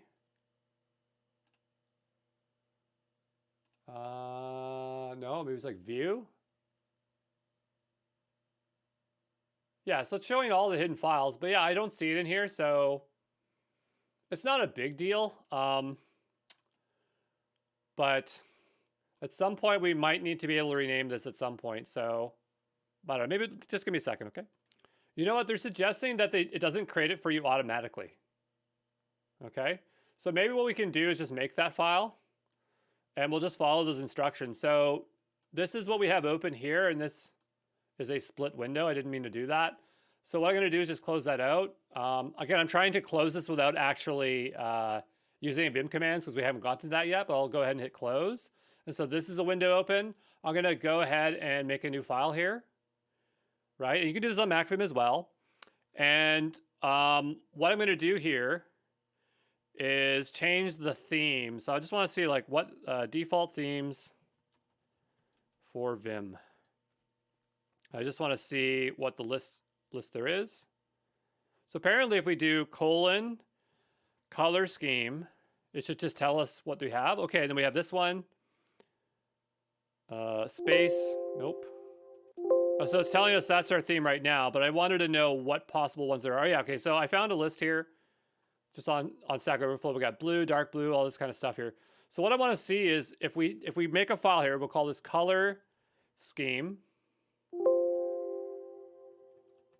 And if I change it to blue or maybe dark blue, will it actually pick this up, or will whatever we configure get picked up? So go ahead and save this as. And what I want to do is go to I'm in Andrew here, and I'm looking for that Vim files directory. And they said it's called VimRC. We'll save it. Okay, so I'm not sure if this will take effect until the next one. But what I'll do is I'll create a new file here. So I'm going to say new file. I'm going to close it out. I'm going to reopen it because a lot of times you have to reopen it. I'll just open up my start menu here off screen. And I'm looking for GVim. I got to type GVim here. And so now it's blue. Sometimes you have to restart it. So clearly it is taking effect. There we go. And so now we have a way of editing our VimRC file, even though it's not in the most convenient place. And it didn't say anything about a GVimRC file. So maybe there is still one like GVimRC in the same directory, but that's totally fine. But obviously we had this setting here, and it's just like confusing, like which one would take priority. So maybe that would just only be temporary. So if I take that out and I open it again, so say GVim, what's it going to retain? It's going to retain the blue one. So whatever is in our configuration file. And that's how I would normally want to do it. I want to configure it. I don't want to use these settings here. I usually don't do that. The only advantage of having GVim or MacVim, the only thing is copy and paste commands. Like that, because it's such a pain not having those. And that's the only reason. Also being able to just like easily resize the window. And then having the normal save command as opposed to doing right quit. But that's all I wanted to show in this video. And we'll look at more configurations when we need to, okay?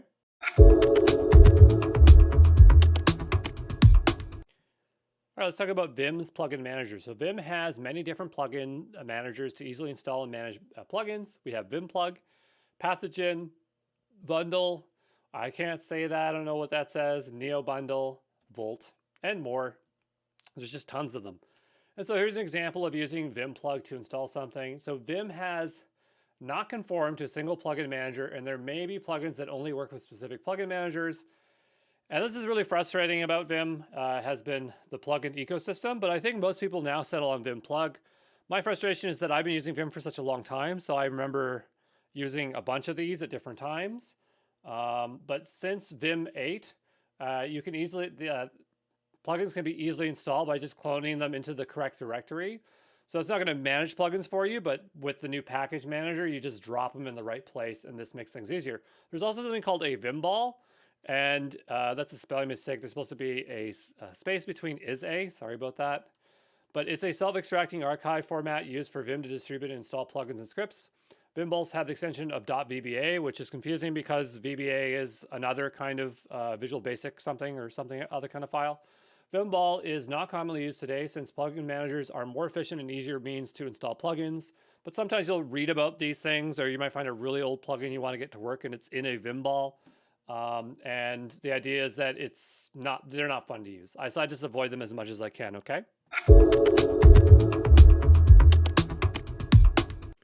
I want to talk about Janus, which is a distribution of plugins and mappings for Vim, GVim, and MacVim to quickly configure Vim to provide a modern experience, which is located at the Carl Huda repo or a GitHub user. And so I actually use Janus still just because it's so darn easy to use, and I've been using it since it first came out. And yeah, I mean, you should install your own plugins, but this thing just works really well in the box for me, and it was for Rubyists or Ruby on Rails programmers, which is what I am. And so I still just use it today. But it was created by Yehuda Katz and Carl Lurchi. I don't know how to say the last name. Because at the time, Vim was not seen as something cool. It was kind of a pain to utilize. And so at the time, everybody was using TextMate, which became a very popular text editor. It was really, really big deal back in like 2009. But obviously, Vim was super powerful, could be used anywhere. But people had a really hard time configuring packages to make an environment that matched these more powerful IDEs. So the idea was that they would just go configure it, and then you just have a one-line install, and then you could start using Vim as serious as any of these other IDEs at the time. I do have to say that the Janus is designed around Ruby programmers, because at the time, that was the dominating framework. It was a big deal for years. If you miss that time period, oh well, but that's why it was optimized for that. And that's why people today just assemble their own configurations that are inspired by Janus. So sometimes you'll type in like, modern version of Janus, and then people will have like a plugin list that does something very similar. Okay.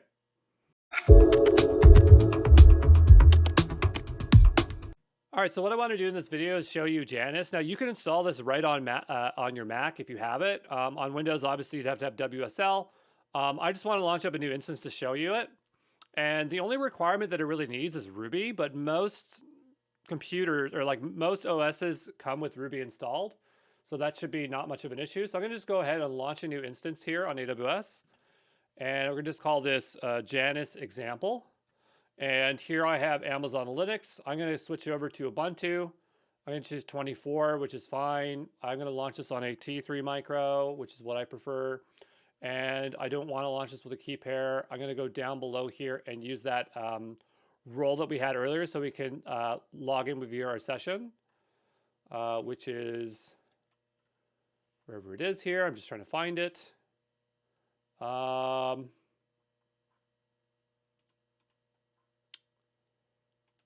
profile here as such. Excellent. So I'm going to launch this. And I'm wondering if Sessions Manager is going to be enough here, but I think that it will work as opposed to using a proper terminal. But we'll go ahead, and while that's waiting, let's go to GitHub and look up Janus. And again, it still exists. It still works because I still use it. And we'll just type in Carl Huda.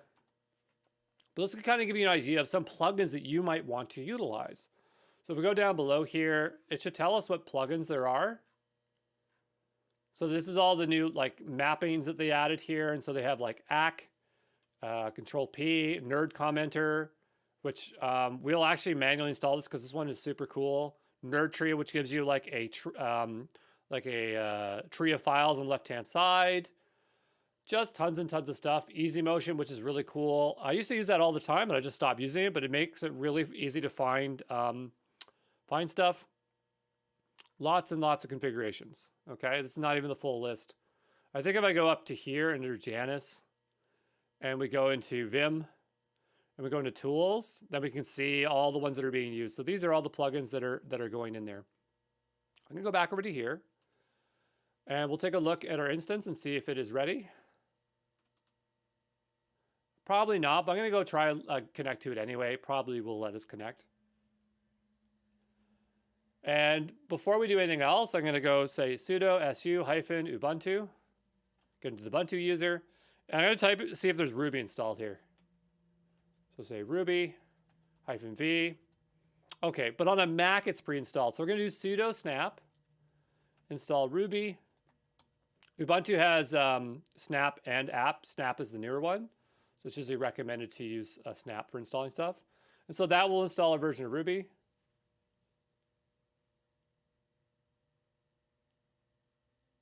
Okay, I don't care. Yeah, sure. Classic. Classic here. I think that's like the only requirement that I think that really matters to utilize this. But that's, again, one of the reasons why some people might not want to use Janus. But I just want to show you what it looks like with a whole, like a environment that fully has a bunch of plugins. Okay, and I'm not expecting you to know how to utilize anything in here still. We will get to commands. I know it's taking time, but we're just laying that foundation, okay? So here they show you like how you do brew macvim install. And so this is the one command we need to install it. This is why I was confused by color scheme, because they just do color here. I guess color and color scheme are the same thing. But I go ahead and paste this in and say enter. And so this is the one line command. It's going to go ahead and set up all the stuff. So anytime I have to set up a new Mac, first thing I do is go over here, dump this in, and I'm happy. So I'll just wait for this to finish, okay? And all it's doing is, like, you know, it's like cloning all the individual repos, and it's going to do that. So I think like if we went over to here, and you go back into this directory, into tools, notice that these look funny because these are actually pointing to other repos, right? At least that's what it looks like to me. Yeah, it is, which is interesting because you can click through and read all about those ones. So it's finished, okay? And so now what I want to do is open up Vim. So I'm going to go ahead and type in Vim, and I'm going to hit enter again. And so it doesn't look a whole lot different, but it did bring in a bunch of templates, or sorry, not templates, but other things. But if I do leader n, notice now I have this. That's nerd tree. So that's not part of Vim by default. So we just installed that. But I'm going to go ahead and close this because I want to change the styling. Again, just watch so you can get some experience here. I'm going to go ahead and open up the Vim RC. This is what you do on your Mac or whatever. And I'm going to go ahead and set the color. So I'm in Vim. So I'm going to go down to the bottom. I'm going to do Shift G. And I'm going to hit O to go below. And just go delete out to the wall. I'm going to set the color here to be Molokai, because that's the one I like to use. If you ever watch my videos and you see those like code snippets, they're always done in that. Molokai. I thought it was like Monokai. Monokai versus Molokai. Monokai. I always get them mixed up. Now I don't remember which one I use, but anyway, I'm going to set it to Molokai today.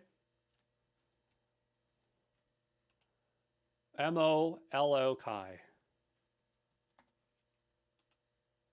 K-A-I, all right?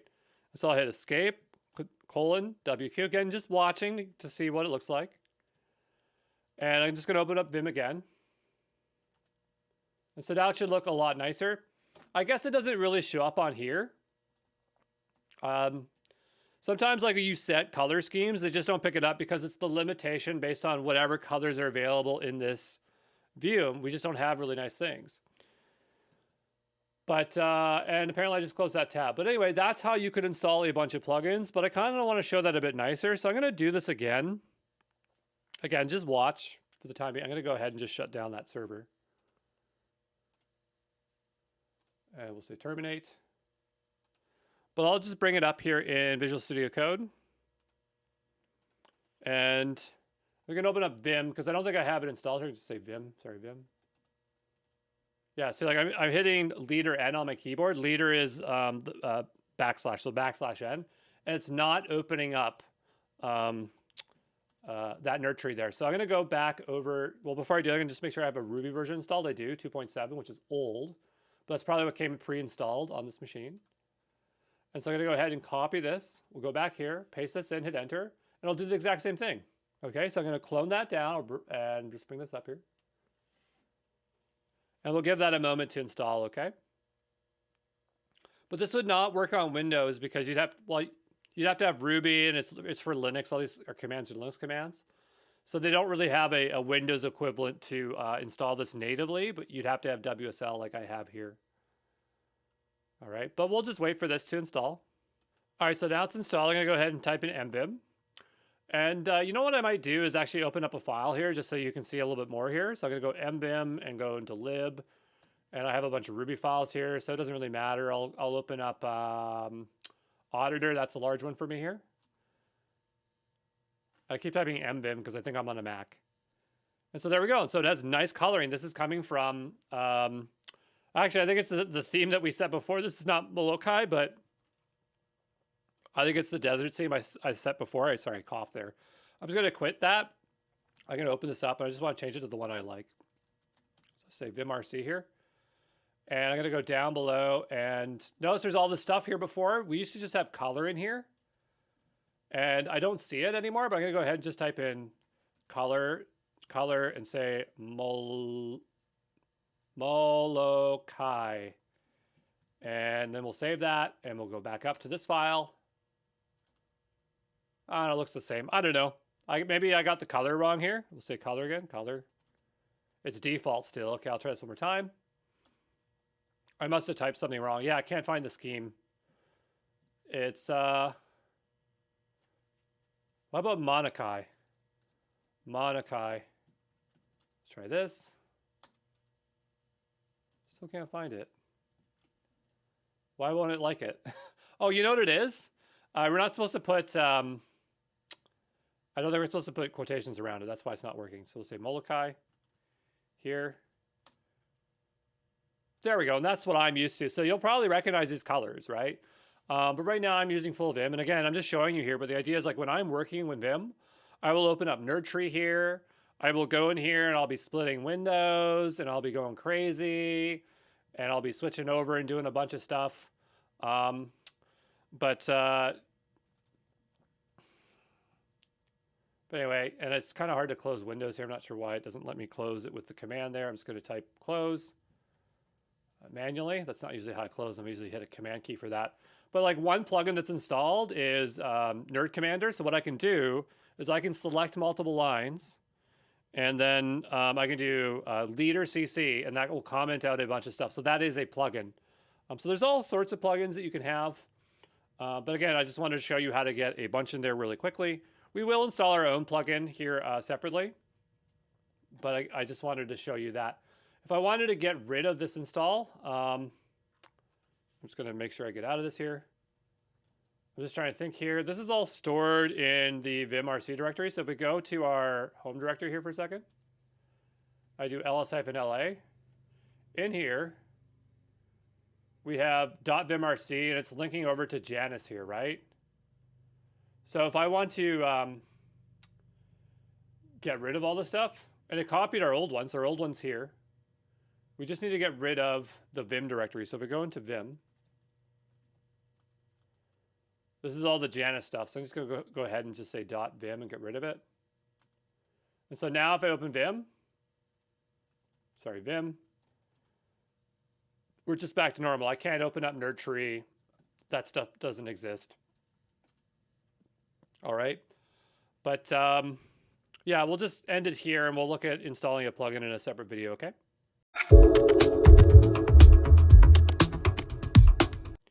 All right, so in this video, what I want to do is install a plugin. I was going to do Nerd Commander, but you know what I'm thinking is that maybe we should install something that you think that Vim can't do, which would be something like having AI in Vim here. So, and this is my point, is that there's always somebody coding some kind of plugin that lets Vim stay up to date with everything. And so this one's called Vim AI. I've never used it before. And supposedly we can install this using Vim Plug. And so maybe that's a good idea. I haven't used Vim Plug in such a long time, but let's go ahead and give it a go. And so I just typed in Vim Plug to get to the repo. And so there should be an installation way, like a way to install this. So we have two ways. We have, this is the Unix way, then we have the Windows way. Since I'm on Windows here today, I'm gonna have to do this. I'm gonna have to open up PowerShell. So I'm hitting Command, and I'm searching for PowerShell. And then I'm right-clicking PowerShell. I'll just open it over here for a second. I'm gonna just show you here, whoops. Whoops.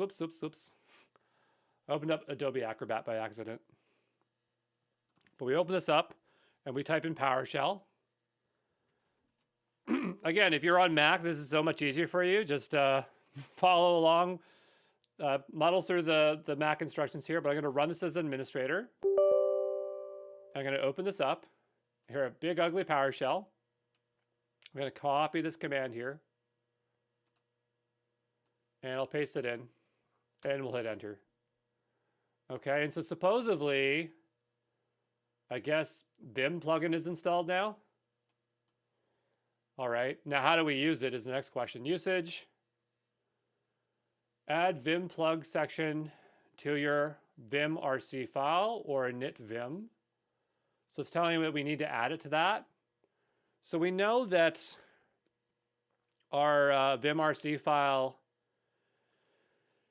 is located in that specific directory. So I'm going to go back and open up our Vim. I'm just going to get this out of the way. Our GUI Vim here. I'm going to go ahead and say open.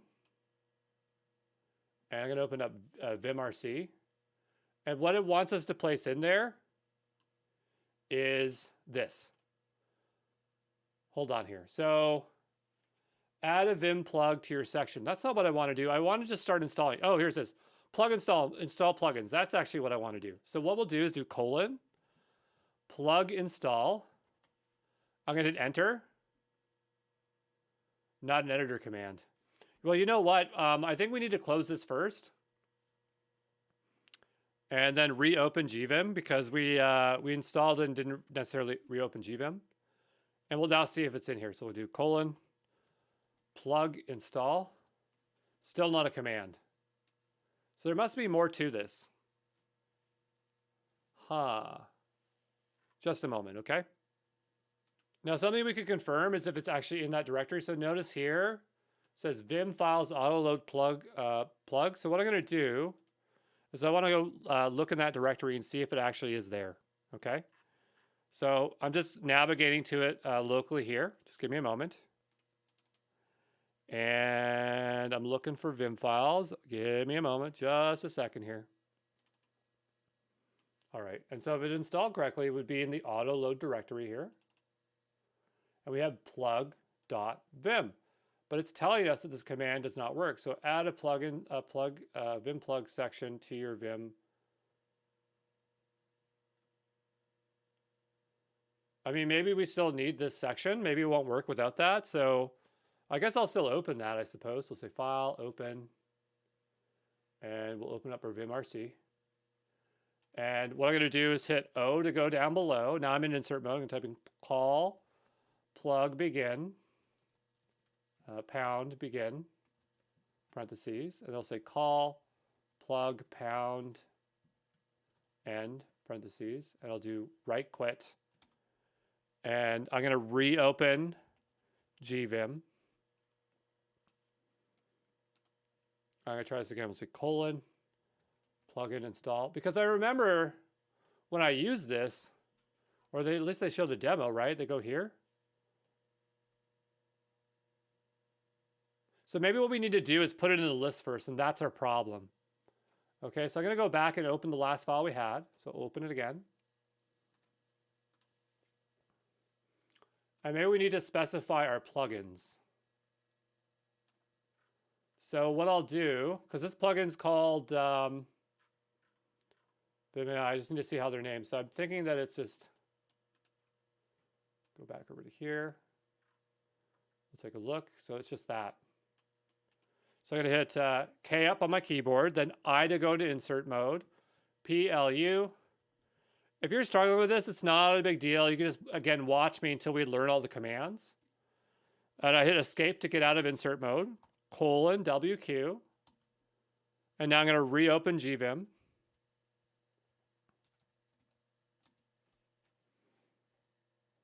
I just want to show you that this is the way we install plugins. So now I'm going to do is colon. I'm going to say plugin install.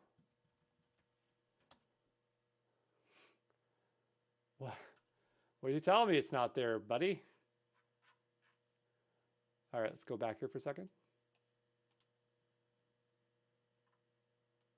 Oh, you know what? It's plug install. Plug install. And so now it's going to install Vim AI. And so now Vim AI is now installed. This is our no-name file that's here. Let's take a look at how we configured this. So this says, save your API here on your machine. So I guess the question is, where would that be for Windows?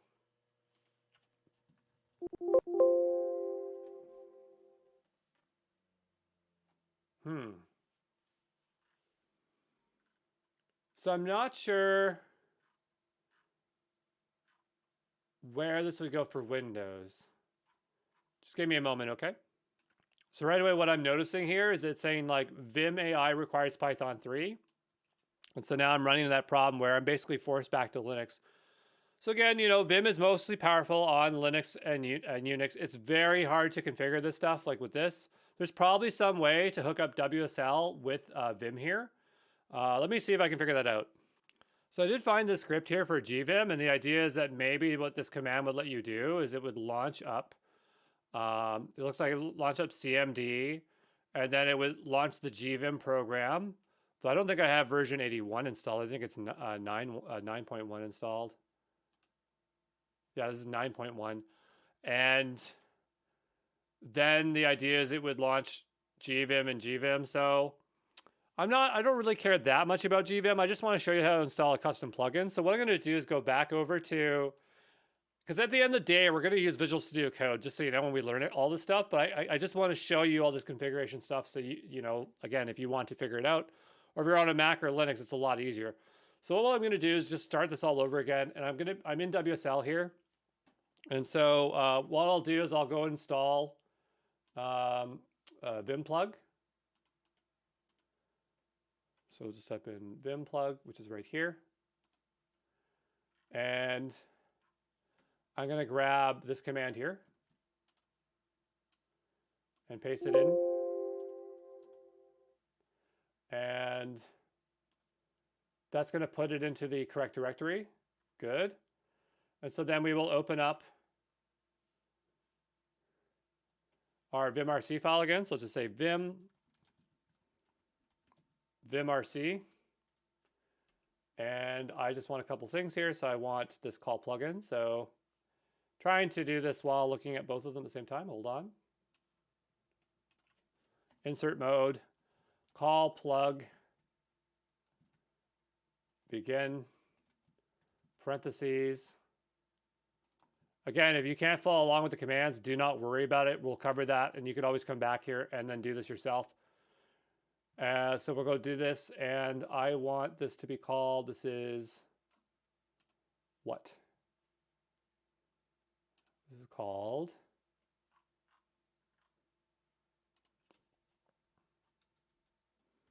maddox2/Vim AI.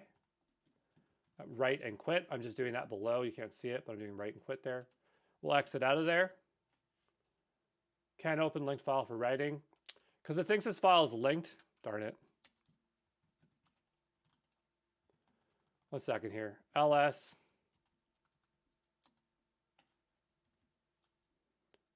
-la. I have an old file here from this. I'm just going to go ahead and say remove vimrc because it's an old one, eh? ls-la, like that. Now it's gone. I'm going to move the old vimrc back into place. So vimrc will now be vimrc. And I'm just going to reopen that up, vim.vimrc. And we'll try this again. So the plugin here is called plug maddox2 Vim AI. And then over here,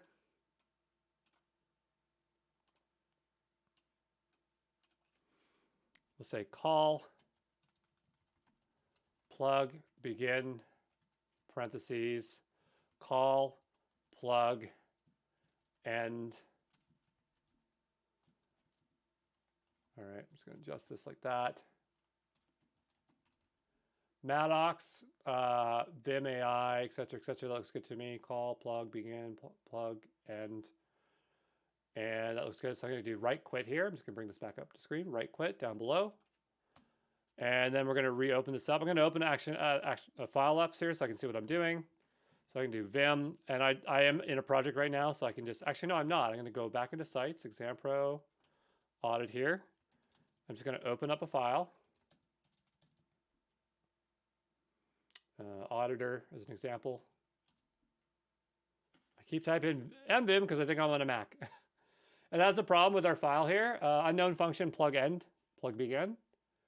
Did I type that wrong? Doesn't look like I did. So I'm just quit again. Clear Vim, VimRC.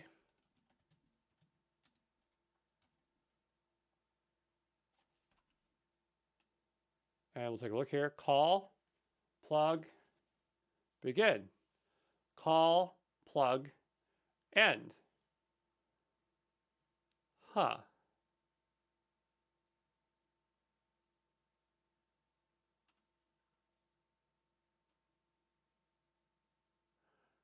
Oh, this is NeoVim here. I copied the wrong line, that's why. Okay, so I guess we got to pay attention to what we're copying. So go ahead and copy this line here, not a big deal. We'll go back to here, we'll paste this in, we'll hit enter. And so now I'll open it up. That file I want, it's a Vim lib auditor. Okay, now it's not airing out. I'll do colon, plug, install, and now it's going to install that plugin. All right, for this to work, I have to have Python installed because that's what this thing relies on based on the source code. So I'm going to do colon Q here and get out of that. And do colon Q and get out of this file with an exclamation mark. And so now what I want to do is configure AI. So I actually do have an OpenAI subscription. So for me, I can actually do that. So again, just watch. You don't have to necessarily do this. And so what it wants me to do is set this token here. So I'm going to go grab an Open API key. I just don't want to show this on screen, but I'm going to go grab that from Open API or OpenAI. So we'll go here. And where's my login? Where's my login? Products. API login, here we go. And I'm going to go generate out well, I'm going to log in first. I don't think it shows keys yet, so I think it's okay. We'll go to API. It's fine, get started. I'm going to go here on the right-hand side. Somewhere in here, I have keys. Maybe your profile. Well, what else would it be? User APIs have been replaced with project keys. Okay, that's fine. And I'll call this one Vim. And I'll say all. And now I have a key and I expose it. I guess it doesn't really matter. I'll just delete this afterwards, but it's really silly that they did it that way. Okay, so I'm going to go back over to the instructions here. And I'm going to go ahead and type in echo and then paste it in. Shrink this a bit here. And we have, frickin' geez.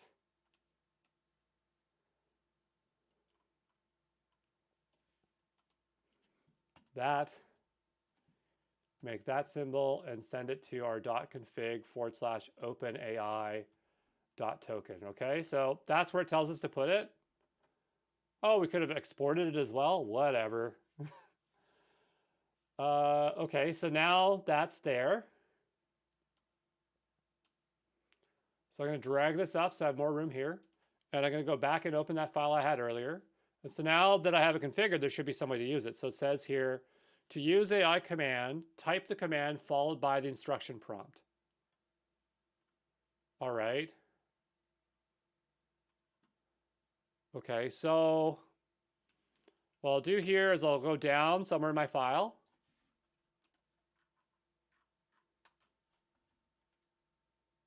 All right, again, just watch.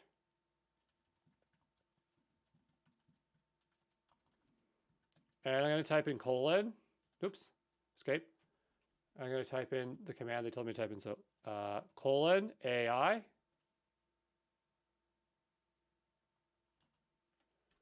All right.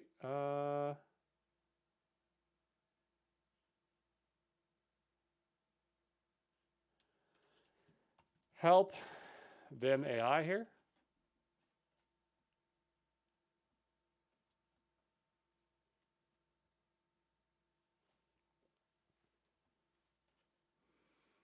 Complete the text on the current line. Complete the prompt. Oh, okay, let's try the prompt. So do AI, write me a Ruby function that prints hello world. I feel like it's not going to work for some reason.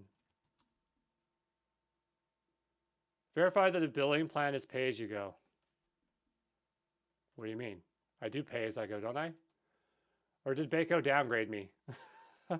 Just give me a second, okay? All right, so I went in here, my billing, it's at 0. It says when your credit balance reaches 0, your API request will stop working. So if we go into limits here, or limits here in my org, I'm gonna go down below here. I'll just set like, it says the usage limit is this. What if I just send like $10? We'll do that. Oh, $5? Can I do that? Okay, great. I'm gonna go back over to billing and I'm going to add credit to the balance. We'll say $10 and we'll pay for that. Give it a moment here. Because I'm assuming that's the reason why it's not working, right? The question is like, would there be one that integrates with ChatGPT? I don't know, but this is obviously using that part of it. So I'm gonna go back over to here and we're gonna try this again.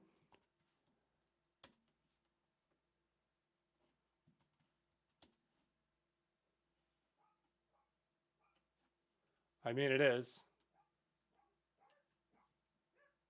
Anyway, I think that this is sufficient. But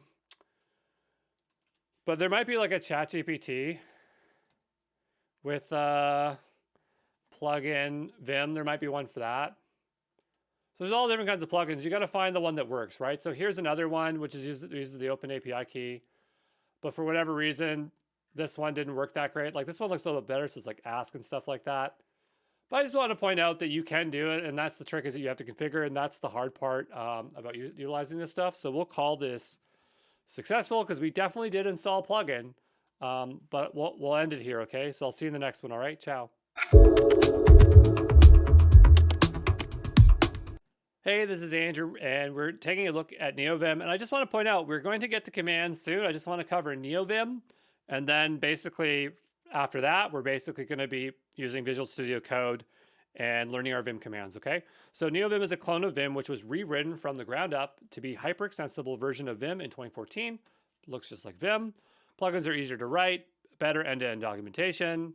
It has an ASC producing parsing tree. It has remote plugin runs as code processes safety async.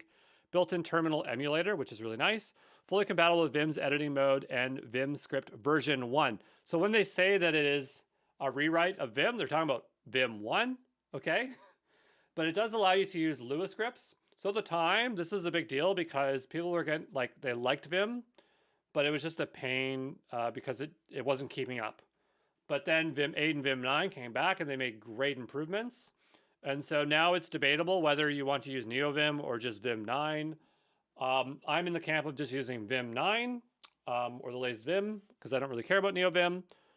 But you know, if you do need to write your own plugins, it is easier. And there are some really amazing plugins for NeoVim. But these days, I'm either using MacVim with Janus or I'm on Vim 9 or Vim 8 or whatever. Or I'm using Visual Studio Code with Vim keys, okay?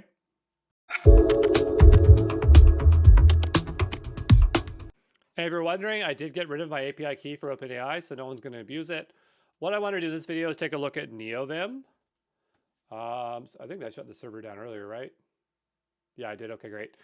So we'll go take a look at NeoVim. I've never installed NeoVim since it came out, so I don't even know if there's anything different. I think it's just the same thing. So I can go ahead and install now. If we are on Windows, I'll go here. Obviously, they have a bunch of different ones here. So we'll go ahead. It has an MSI, so that is an installation thing. I imagine it's going to look just like the normal Vim here. So we can go ahead and install that.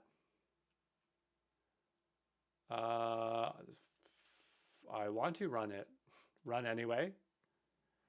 And we'll go over here and we'll install it.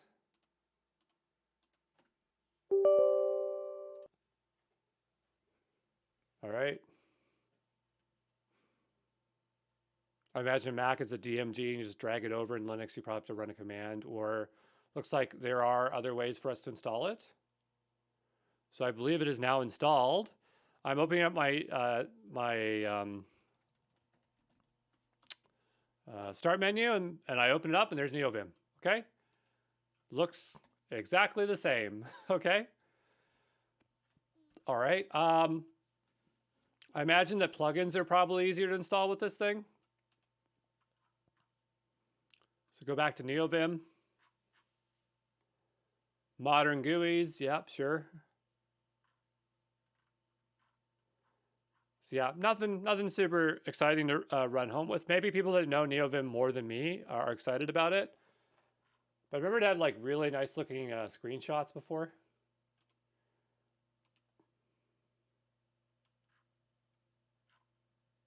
Yeah. What's this? A fork of Vimim. What the heck is Vimim? Simple modal IDE built on NeoVim. The goal is to create the ideal programming environment. So it seems like it has a lot of stuff built into it. And then you have NeoVim. A simple modal IDE built on NeoVim with VS Code extensions. Oh, that sounds interesting. Written in Electron. Okay, so it seems like a lot of people have leveraged NeoVim's API to build their own visual things on top of it. Because if you think about it, like we have GVim, but we're not opening it up in GVim. And the one that we opened up, NeoVim, is actually not opening up. I don't think that's a standalone application. I think that is just opening up in command prompt or something. So maybe there's something really nice like this, but this is showing it on a Mac, so I don't even know if you can do this on Windows.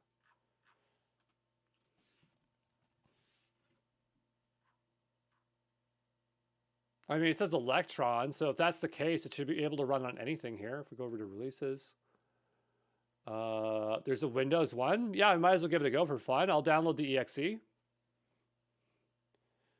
Maybe I'll be a convert to this. But you know, maybe the ecosystem for NeoVim is easier on Windows than it than it is GVim is, and so you know, this is why I'm just kind of exploring these and seeing what we can take a look at. Because at the end of the day, it's up to you to choose what tools you want to use. If you're just going to use it with VS Code, which is totally fine, the stuff installed, with the Vim commands on, you can do that. So now I'm just opening up that executable, and we'll open it up. That it's an Electron app doesn't sound very efficient memory-wise, so I don't know if I would necessarily want to run this day to day, but we'll take a look and see if it actually can start up. And this was released 2021, so it doesn't look like it's being really that well maintained. And I'm waiting for it to start. Is it going to start? It didn't even make a version 1. And so this is kind of where I give up with this thing. We could take a look at Vimim here.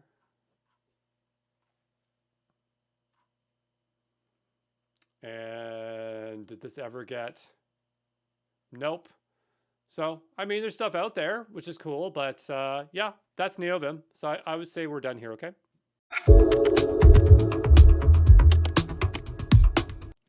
All right, one more thing. I just want you to know about this if you want to use it, but there is a Chrome extension called Vimium that allows you to have Vim-like commands to control your Chrome web browser.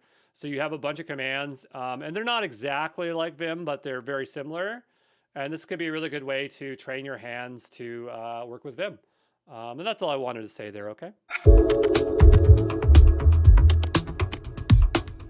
Hey, this is Andrew Brown. Let's talk about Vim support and other IDEs. So most IDEs will have direct support or indirect support via plugin and extension to emulate the Vim command. So it's not like the full Vim ecosystem, but it's the commands, and that's good enough. And so VS Code has an extension. Cloud9 has one. You just turn it on. You just set it to Vim mode. You have JetBrains.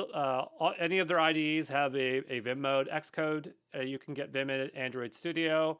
I think Notepad++, somebody allowed you to have Vim there as well. So there's a lot of places where you can get Vim-like commands. So IDEs are simulating, or emulating, I should say. I don't know why I wrote the word simulating, because it's actually emulating. Emulating the level of supported commands, and Vimish functionality will vary with each implementation. So just understand that there could be limitations, but for the most part, when I use VS Code, it feels like I'm just using all the commands that I'm used to, okay?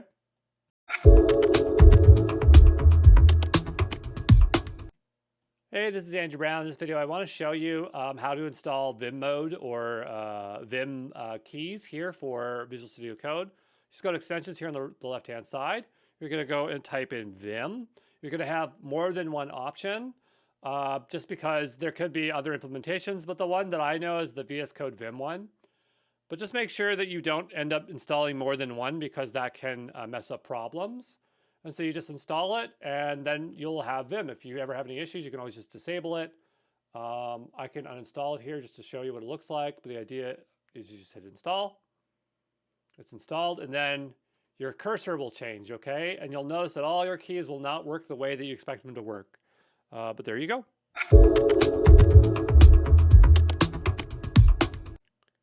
Hey, this is Andrew Brown. Before we start to learn commands, I want to talk about the default position of where your hands will be, and that is always on the home row. So Vim is designed around using the least amount of keystrokes with the least amount of hand movements.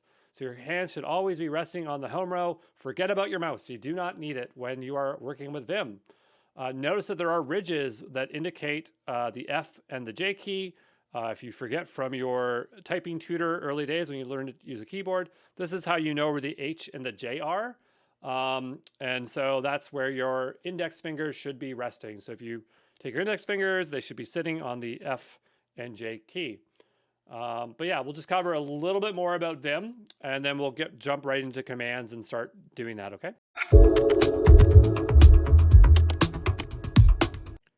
Let's talk about the different modes of Vim because it's very important to know them so you can navigate around. The default mode, the mode that you enter in is the normal mode, and you can always get back to normal mode by pretty much always hitting escape. All right, so that's how we always get back to normal mode. From normal mode, we can transition to other modes. There is a big complicated diagram of how everything connects to each other, but I basically just look at everything being connected to normal mode. So we have command line mode. This is where you enter in commands. So anytime you type a colon, you'll notice at the bottom that colon will appear. And then that bar in the bottom is where you're entering in commands. So we have entering a command. If you try to search something by doing /, then you'll notice that. It's actually fine, but sure, we'll call it search. Or if you want to search backwards or find backwards, that will put you into command line mode. You have insert mode. Insert mode happens with a lot of characters. If you type in I or capital I, you'll enter insert mode. If you type in A or capital A, you'll enter insert mode. O or capital O, C or capital C. There's a lot of cases where you'll enter into insert mode, which we'll cover in detail in each section. Then we have visual mode. So visual mode is a new type of mode, and it actually has two subset modes, which is visual line mode and visual block mode.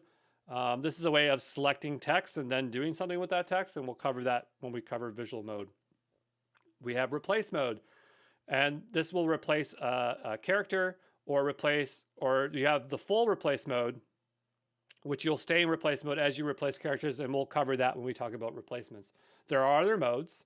There's a select mode, an X mode, and a terminal job mode. We are not going to cover them because I never use them, so you don't need them either, okay? Some developers like remapping the escape key to be more true to the original position of the caps key or the tab key. If you remember earlier from our history, if you did watch those videos, that the escape key used to be to the left of the Q.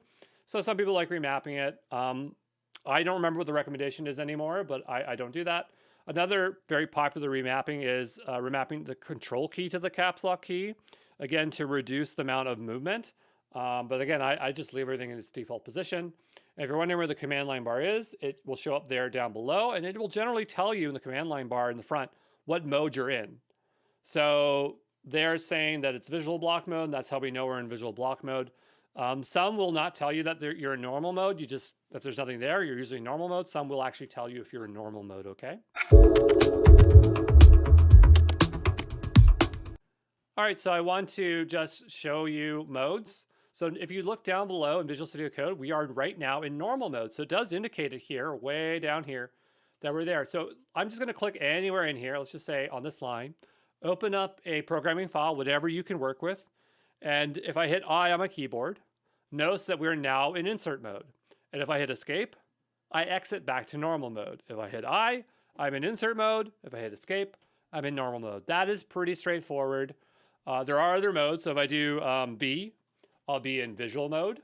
I hit escape, I'm out of visual mode. If I do capital R, I'm in replace mode. If I hit escape, I'm back in normal mode. So you kind of get the idea. But usually normal and insert are where you're mostly going to be. So just pay attention to what you're doing. There you go.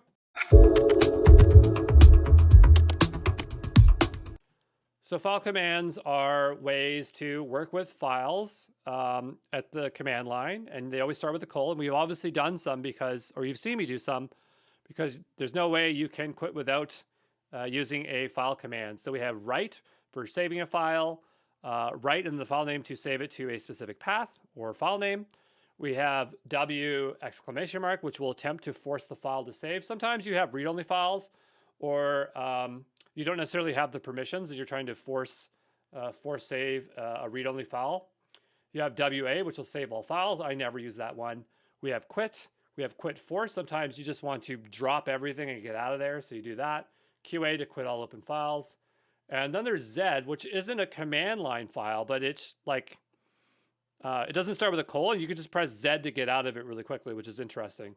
But for these, when we're in Visual Studio Code, we don't have to worry about these, so that doesn't matter. But we will go ahead and just quickly demo them, okay?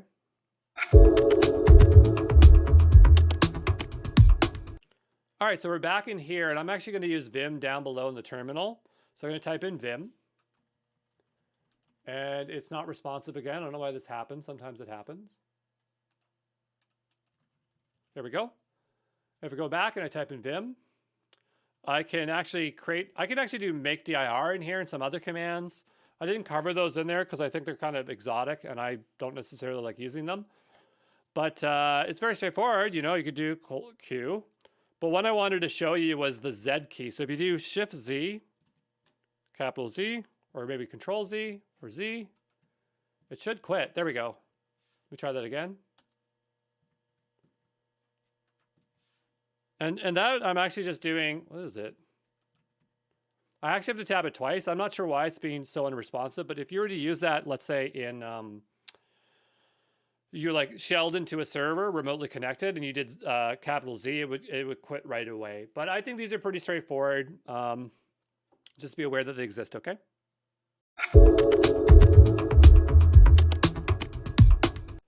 All right, let's look at motion commands. These are things that are going to allow you to move quickly around your document. And often they will, these are shortcuts that only start in normal mode, but will generally stay in normal mode as well because it's about movement and not necessarily modifying text, okay? So motion commands would be something like directional motions, so being able to move up, down, left, and right, so standard movements. Word motion, so move based around words. Text object motions, which I rarely ever use, which are paragraph and sentences. We have jumps, which will jump you drastically to another part of the document. Marks, which will mark a position to jump back to. So let's take a look at a couple of examples of motions, as we will see a bunch of them throughout this course. So let's just take a look at a couple here. The first is if we wanted to go to a specific line. So we'd say, we give it a count like 22, and then we'd say G to say go to line 22, and it would jump to that line. So that would be considered more of a jump motion. Then we have W. So if you press W while in normal mode, it will jump to the start of the next word. So those are an example of a couple of motion commands. There are operator commands, which can be used with motion commands. So operators generally are trying to change something.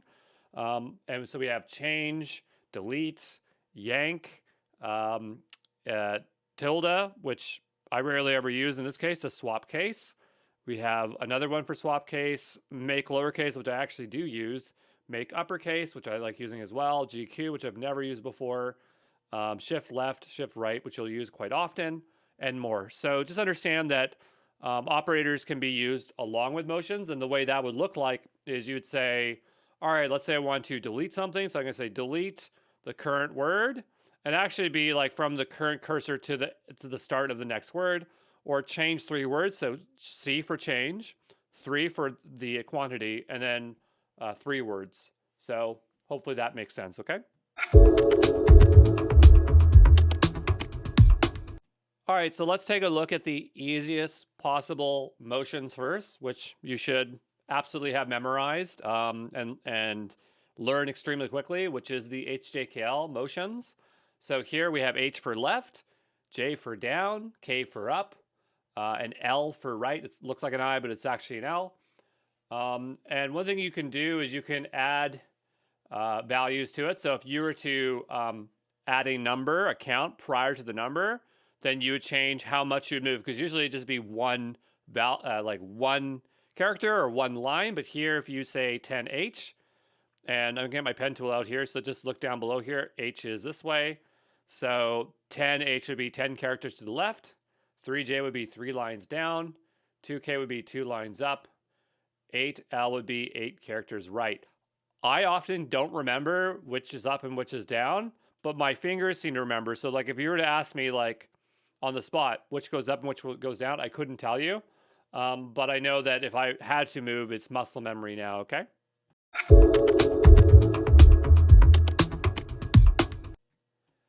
All right, so what I want to do here is practice motion commands. And the great thing is that we can actually do all of this within GitHub. I was just thinking about this, that there's the github.dev editor, and that will open up a VS Code-like experience. And I can believe that we can install Vim there. So what I'm going to do is I'm going to go to something like the AWS Cloud Project Bootcamp, which is a very large project that is visible. And you can use whatever you want, but I'm just trying to give you something that we can both look at the same time. So this is the AWS Bootcamp Creditor application. I'm going to drop this down to tags or branches. I guess I want to go to Omen King one, actually. Sorry, this is my personal one. And so you can go to this one as well. I'm going to go to week X here. And what I'm going to do is press period on my keyboard. What that's going to do is open up github.dev. So github.dev, it doesn't come with a terminal, but it's free to use. It loads very quickly, and it's VS Code. If you don't like the theme, you can go down here and change your theme. But on the left-hand side, I'm going to go to extensions, and just make sure you go ahead and install the Vim extension here. So I think this is starting up, but yeah, mine's already installed, so just go ahead and install yours there. And when you have done so, we can just go up here and open some kind of file. So the app.py is kind of large, and so I guess we can work with that, or we could open up some CloudFormation. That might be a little bit better. I can go into this cluster file. And so here's an example file open. So I want you to click anywhere in here and put your fingers on the JKL, and now let's move around. So I'm going to go hit H to go left, and do L to go right, H to go left, L to go right, H to go left, L to go right. And so you should be following along with me and starting to do these motions. Let's try J, which is your index finger. That will go down, and then K will go up. J will go down, and K will go up. So it should be pretty straightforward. So just spend your time here trying to turn that into muscle memory. All right. Now let's try to add the modifier. So I'm going to go back to the word certificate, and using my left hand, I'm going to type something like 5. I'm going to hit 5. I'm going to hit J, which is the index finger. You should feel it because you should feel that little bump there. And I'm going to hit down. And so now notice it jumped down 5. I hit 5 again. I'm going to hit K, which is my second finger. That will go back up. So 5 down, 5 up, 5 down, 5 up, 5 down, 5 up. You get the idea. Let's try 5 left, 5 left, 5 right, 5 left, 5 right. Try a bigger number. 12 right, 12 left, 12 right, 12 left. Let's try 20, 22, 22 down, that's J, 22K, that's up. 22J, that's down.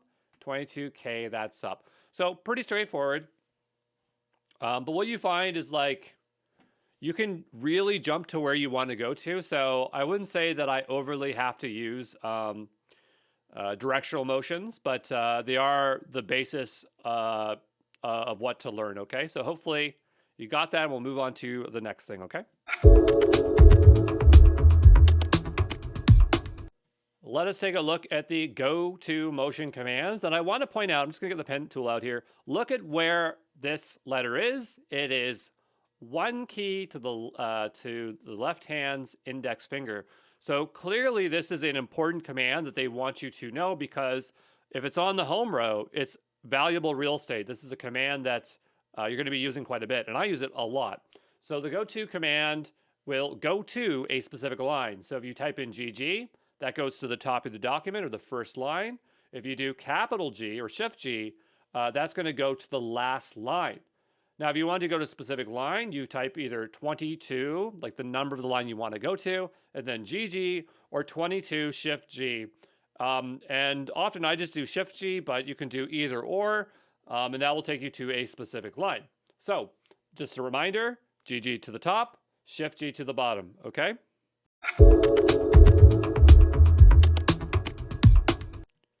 All right, so we are continuing on here now with the Goto Motions. I'd have the same document open.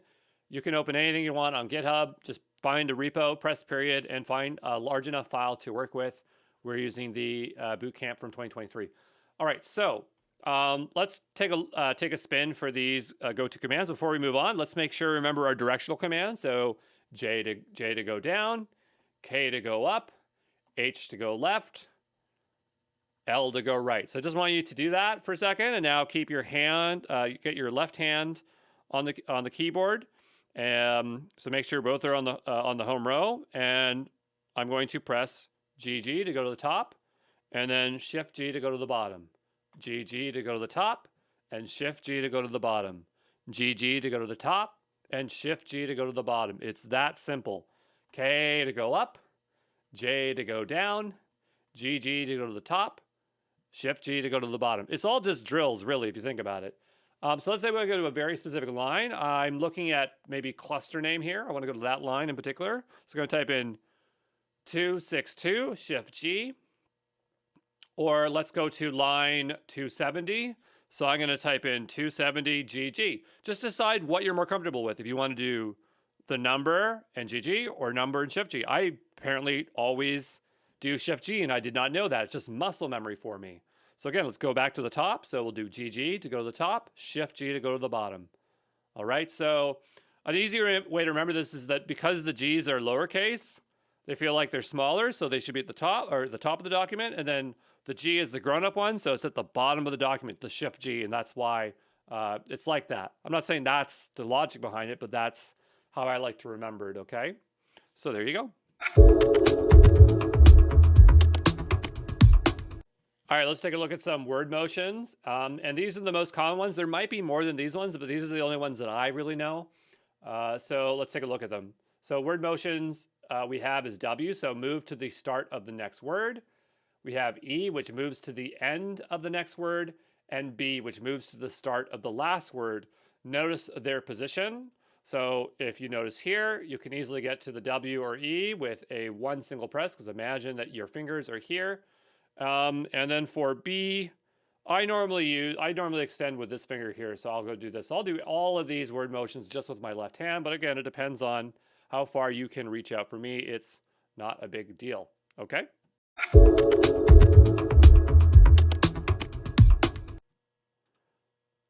Hey everybody, it's Andrew Brown, and we're looking at word motion. So there are 3 letters that we're focused on here, W, E, and B. So click anywhere in the document. I'm gonna go right to the start. And what I'm going to do is hit the letter W. So W is always going to move to the start of the next word. Now, what's interesting here is that it moved to the colon because it's like a special character here. And so it thinks that that is the next word. Just understand programming languages are kind of funky. So it's not always going to do what you think it's going to do. Let's go down to like something that looks more English readable. And I'm at the start of the. If I hit W, it's going to go to the start of the next word. If we hit it again, W, it goes to the next word. If I was to press 2W, it jumps 2 words, right? We see that modifier. Let's press B to go back. Okay, it's just the reverse, right? So now what would happen if we started in the middle of the word? Let's say we're in the middle of this word and we hit W, it still goes to the next word, all right? Let's try out E. So E is going to move to the end. And I actually was wrong. I said move to the end of the next word, but it's going to be move to the next closest end of the word. So if we hit E here, it goes to the current word end, and then the next end, right? All right. If you try B, you can go here. But notice if I hit W and B, or sorry, E and B, it'll just keep flipping between these two. All right.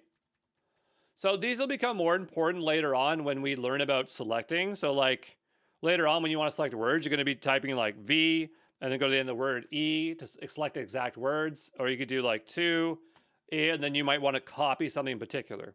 But we'll get into that when we talk about visual mode. But right now, all I want you to be able to do is do W and E, right? So I'm hitting W here. Or we could hit E, which goes to the end of the word. Or we go B to go back, all right? So there you go. So this is a command I wish that I would remember to utilize, but I always kind of forget to do it. And what it will do is it will join other lines to the current line. And the key that we're using here is the capital J, okay? So indicate that that is capital here. And it's on the home row, so it's a very useful command. And so we have J will join the bottom line with the current line. And then the next line is 10J. So if you want to say the 10 bottom lines join to the current line, we can do that. This will make more sense when we utilize it in practice, okay? All right, so here I'm in my document, and imagine that I want to bring a bunch of lines into one line. So maybe a good example would be to write some code here. Actually, we'll leave that alone because we haven't really got into editing. But I'm going to go here to this line of description, and what I'm going to do is type Shift J, and notice it brings it onto the current line. So this is really useful when you have a bunch of lines and you just want to have a single thing. Now let's try something larger. So we're on line 3, and let's say we want to go down to line 17. So 13 would be 10, 14, 15, 16, 17, sorry, 10, 13, so this is 10, 11, 12, 13, 14, so 14 lines. So I'm going to type in 14, Shift J, and now they're all one line, okay? So there you go.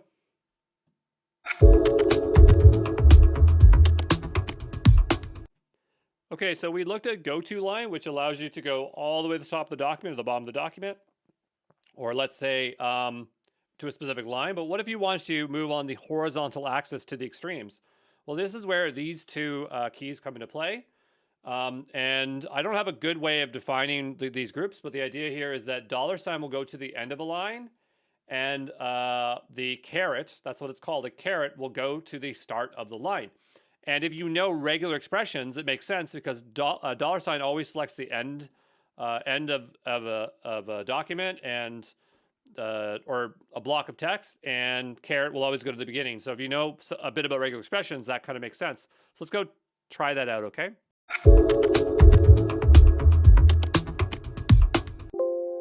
All right, so we're back in our usual documents. I'm just going to click into the middle of this long line here. And what I'm going to do is make a $. And so notice it jumps to the end. I'm doing this all with my left hand, and then I have the caret. So you can see we can toggle back and forth because sometimes you just want to move to the start or the end, but you don't necessarily want to insert there because there'll be actually very similar commands that do the same thing, but they'll directly take you to the insert mode. But let's try a couple of things. So we'll go to the top, GG, Shift G to go to the bottom.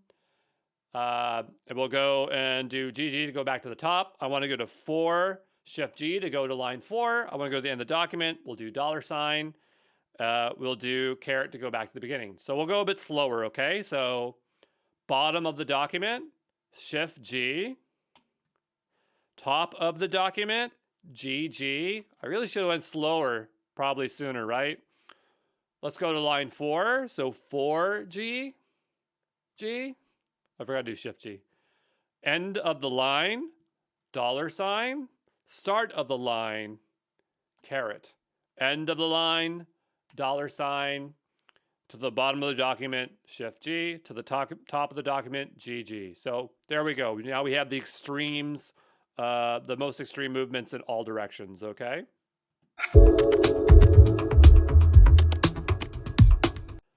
All right, let's learn about the replace command. This will let you write over top of existing characters. So the idea here is that with the R command, we can replace a single character, or with capital R, we can enter replace mode, and everything that we will type will be replaced. This functionality is very similar to the insert key. If you've ever used Microsoft Word back in the day, and you had a Windows keyboard, and you accidentally hit this button, you know what I'm talking about here. It does the exact same behavior. So let's take a look at it.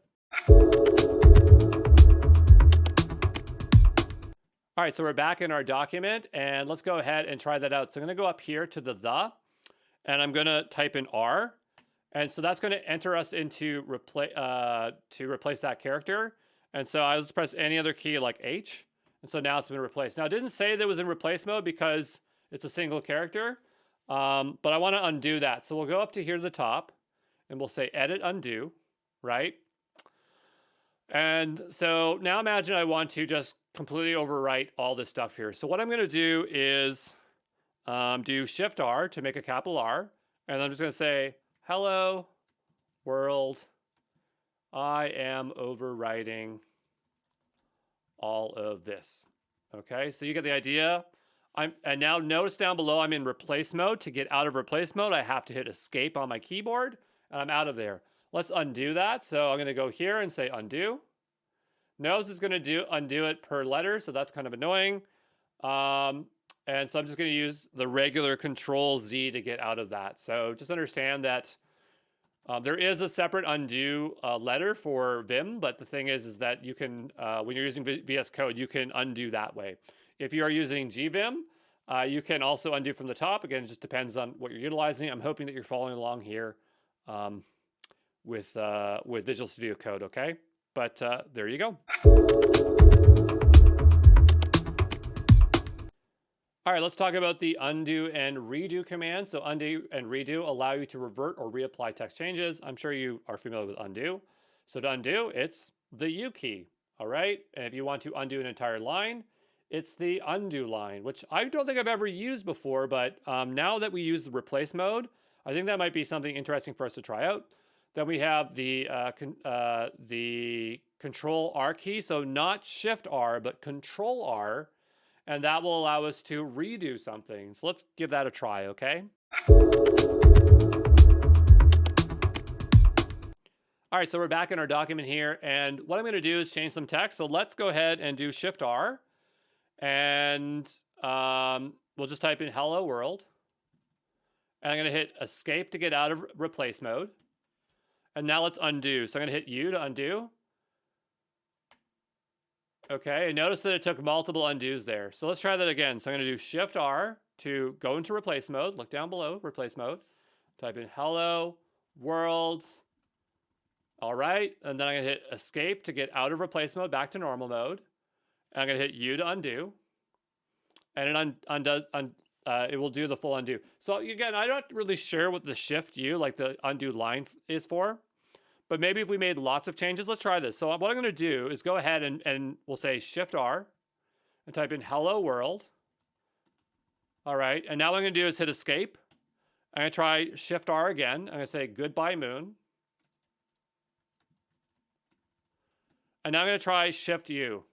Okay, so that will undo multiple undos on the same line. So that's probably what they're talking about. But let's say we wanted to redo something. Let's go ahead and do Control R on our keyboard.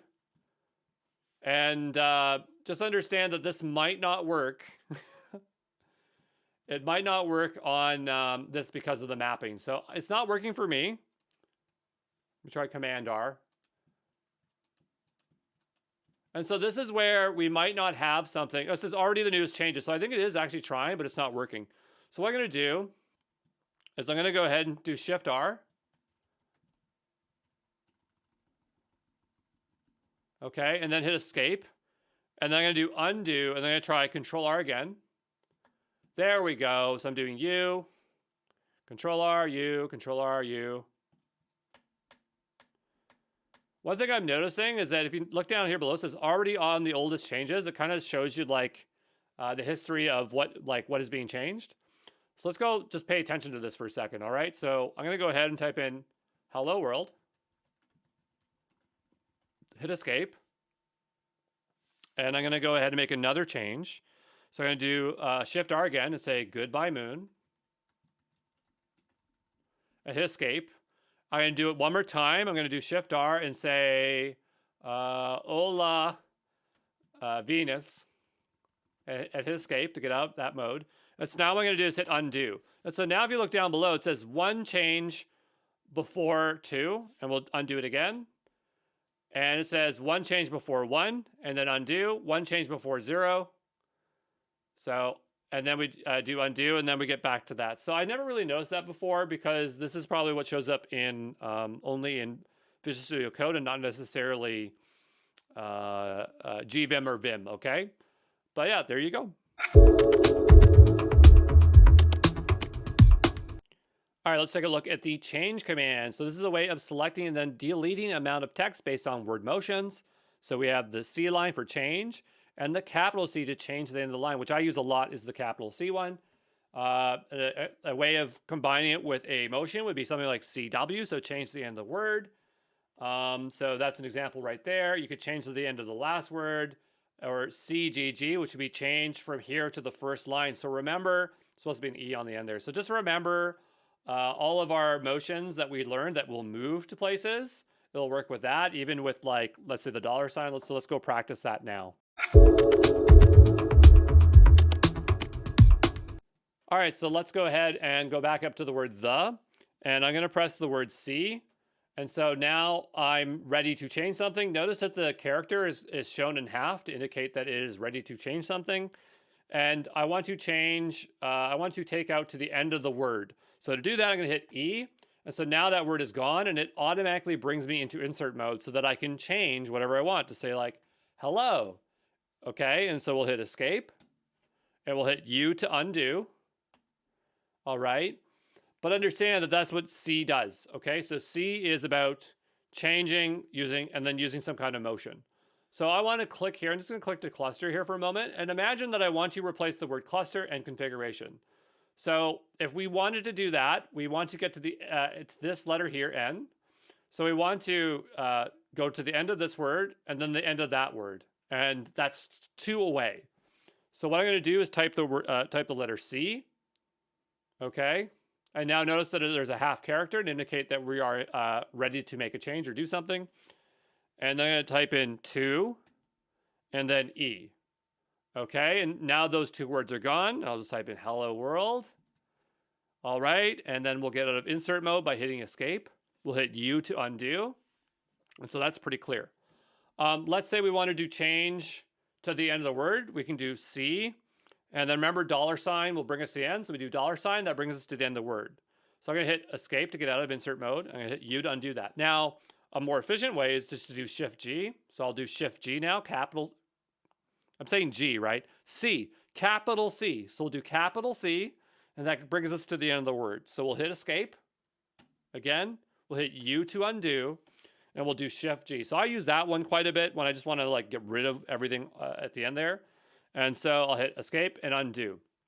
So the idea is that you're trying to figure out the least amount of presses to do the thing that you want. So imagine I want to get rid of lines 4 to 9 and then enter insert mode because I know immediately that I want to do something.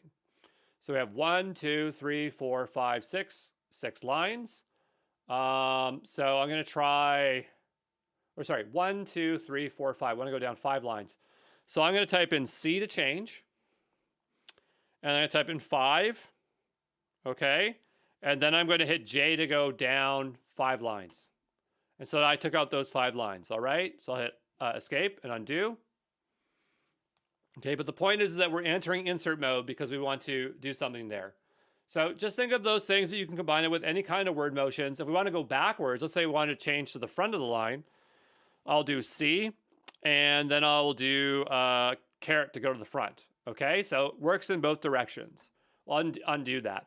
Imagine I wanted to go back just a single word. I could do change, C for change, and then B for back.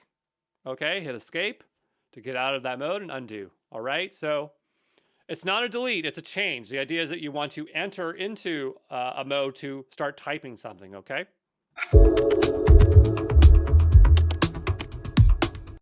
All right, let's take a look at delete. So we have a few, I mean, you can imagine what delete does, but delete is going to do a few things. So we might want to delete to the next word, delete the next 2 words, next to the start of the words, DD to delete the current line, 5DD to delete 5 lines, Shift D to delete to the end of the line, and then we have X, which deletes the current selected character. So whenever you delete something, and I should have said this for change as well, but anytime you You imagine that you're removing text, like text vanishes, almost like it's getting cut or deleted. It's going to end up in the unnamed register, which is the clipboard, which means that the next paste action that you will use will paste that thing. And we'll talk about that when we get to paste, okay?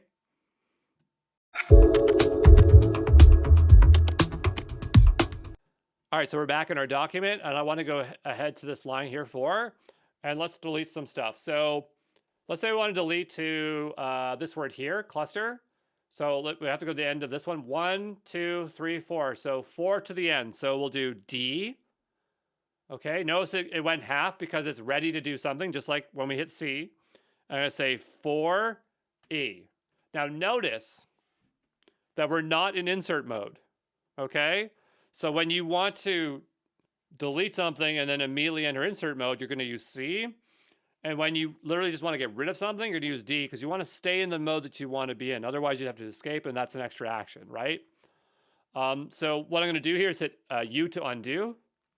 And now let's try lines, because lines are more interesting, I think. So what I'm going to do is I want to get rid of line 4. So what I'm going to do is hit DD to get rid of it.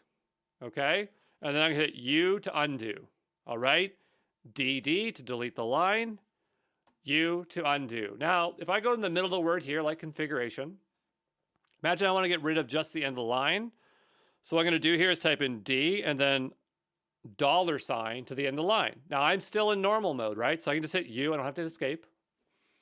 But we could just do Shift D, which is going to be more convenient. Just like the Shift C, the Shift D will delete to the end of the line. So we'll hit undo there. All right. X is a useful one. If we hit X, it will just delete the single character. So sometimes you just want to get rid of single characters. I want to undo that entire line, so we'll do Shift U to bring those back. If I wanted to, I think like delete the next 4 characters, I think we do 4X. We'll try that out, and it works. I'm just guessing here because once you start to learn the patterns here, you can start making up your own things that will work for you, okay? So hopefully that is clear. But I just want to show you one thing. We'll talk about this in the next video, but the idea is that every time you delete or change something, it's actually going into the unnamed register, and it's basically like you cutting or copying something into your clipboard. So let's say I wanted to delete this line. I'm going to press DD. If I wanted to bring that line back, I'm going to type in Shift P to paste above, and it's back because it's the last thing in my clipboard. If I do Shift P again, notice it's in my clipboard, okay? So I brought all those lines back with Shift P. I want to get rid of these lines, so we have 1, 2, 3, 4, 5, 6, 7, 8, 9, 10, 11 here down below. So what I'm going to do is just type in 11 DD, and now we're back to here. Okay, so we'll see you in the next one. Ciao. All right, let's take a look at Yank and paste. So Yank will copy text into the clipboard to be pasted later. And it's not really clipboard, it's actually the unnamed register, but I'm going to keep calling it clipboard because that's the easiest thing to think of it. So imagine you want to yank a word, yank a line, yank the current line, which will be capital Y. So you might be starting to see a pattern that sometimes capitals means that it's applying an entire line, or a double letter is a line, but notice that YY and capital Y are redundant. I don't think we checked that in, well, Shift D went to the end of the line, but definitely capital Y is the current line. It's not like to the end of the line, but we'll test that to make sure that's true. For P, we have paste before or paste after. So above or below. Paste before and after makes sense only when you have yanked entire lines. If you're copying individual words, it doesn't work how you think it would work, okay? But let's go take a look. All right, so we're back in our document. I'm going to go to this line here, and let's try out yank. So what I'm going to do is type in, actually, let's go to a random line that we weren't at before, like ALB security group. I'm going to hit YY to yank the entire line. Okay, so YY to yank the entire line. And so now I'm going to hit P to paste. So notice it pastes down below. We'll hit undo. If I do Shift P, it will paste above. We'll undo, P below, undo, Shift P to go above. So pretty clear. All right. Now, let's say we wanted to grab this line here. I'm going to try Shift Y and see what happens. Sorry, Shift Y. And now we press P. Not now we P, but we press P, right? That was kind of embarrassing. But notice that it doesn't go to the end of the line. It copies the entire line. So it doesn't work like how C or D does, where it goes to the end of the line, but it takes the entire line. So it's up to you whether you want to do YY or Shift Y. But I find that I use this command quite a bit. If we wanted to copy very specific words like network and cluster, we'll press Y to get into Yank mode. Now, so notice that, I mean, it's not really a mode per se, but notice that it's now half a character, so it's ready to do yanking. And so I want to go 1, 2, 3, so 3E to copy network and cluster. So now I'm going to do P to paste it, and notice it's pasting in there. If I do P or Shift P, it makes no difference. So if we go up to this line, which is empty, if I do P, okay, it does not matter if it's P or Shift P, but that's how you do that. And so often, you know, you'll want to do that. Let's imagine that we want to select 2 lines. We'll do 2 YY and then Shift P, and that'll paste the 2 lines. We'll undo. Pretty straightforward, okay?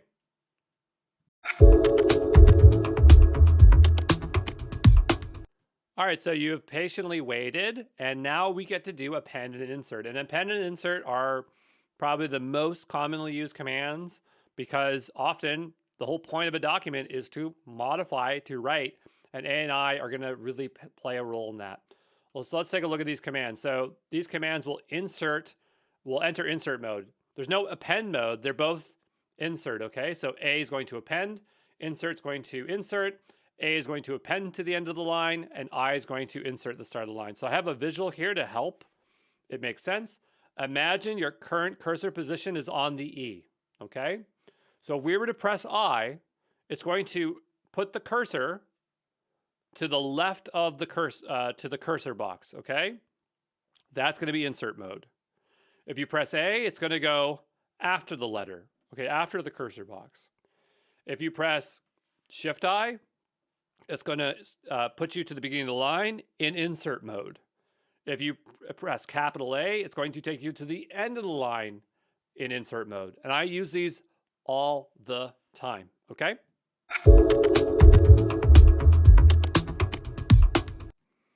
All right, let's take a look at insert and append. So I'm going to just click my mouse here to maybe the word cluster. And so we are hovered over here. I'm going to make this much larger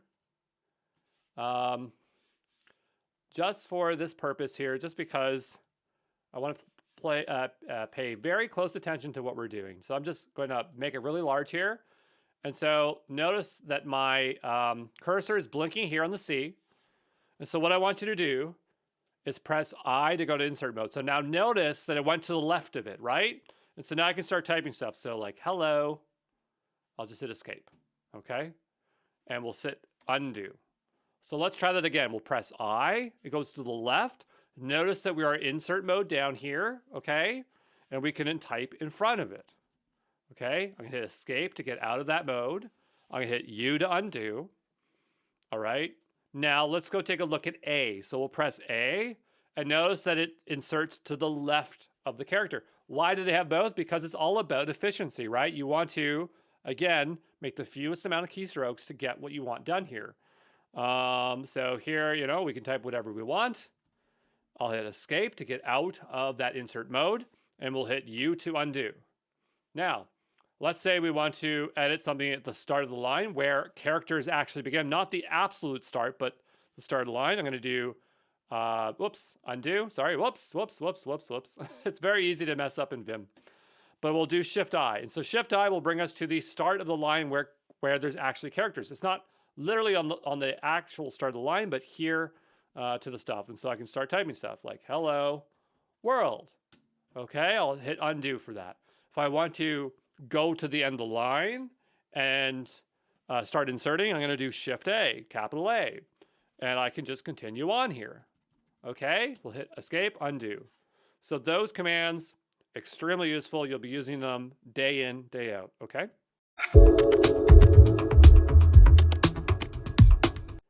This is a very useful command. I don't think it has a proper name, but I call it line insert. So line insert allows you to quickly create a new line above or below the current line and enter insert mode. It's very simple. It's the O key. So it's O is going to insert a line below and enter insert mode. And then capital O will insert a line above and enter insert mode. The easy way to remember this is that below and above both have an O in them. That's all I can think of why they might have named it as O. But also the fact that it's really close by is another reason, okay? All right, so we're back in our document here. I'm gonna go back to this line here. So imagine that I want to create a new line below and start adding to this list. So what I'm gonna do is type in O, and I can start typing. It even matched the indentation level, so I can just continue on where I was. I'll hit escape, undo. So we'll try that again. We'll press O, and I can add another item. Super, super useful. We'll hit undo. Imagine we want to go above. We do Shift O. All right. Undo, Shift O, escape, undo.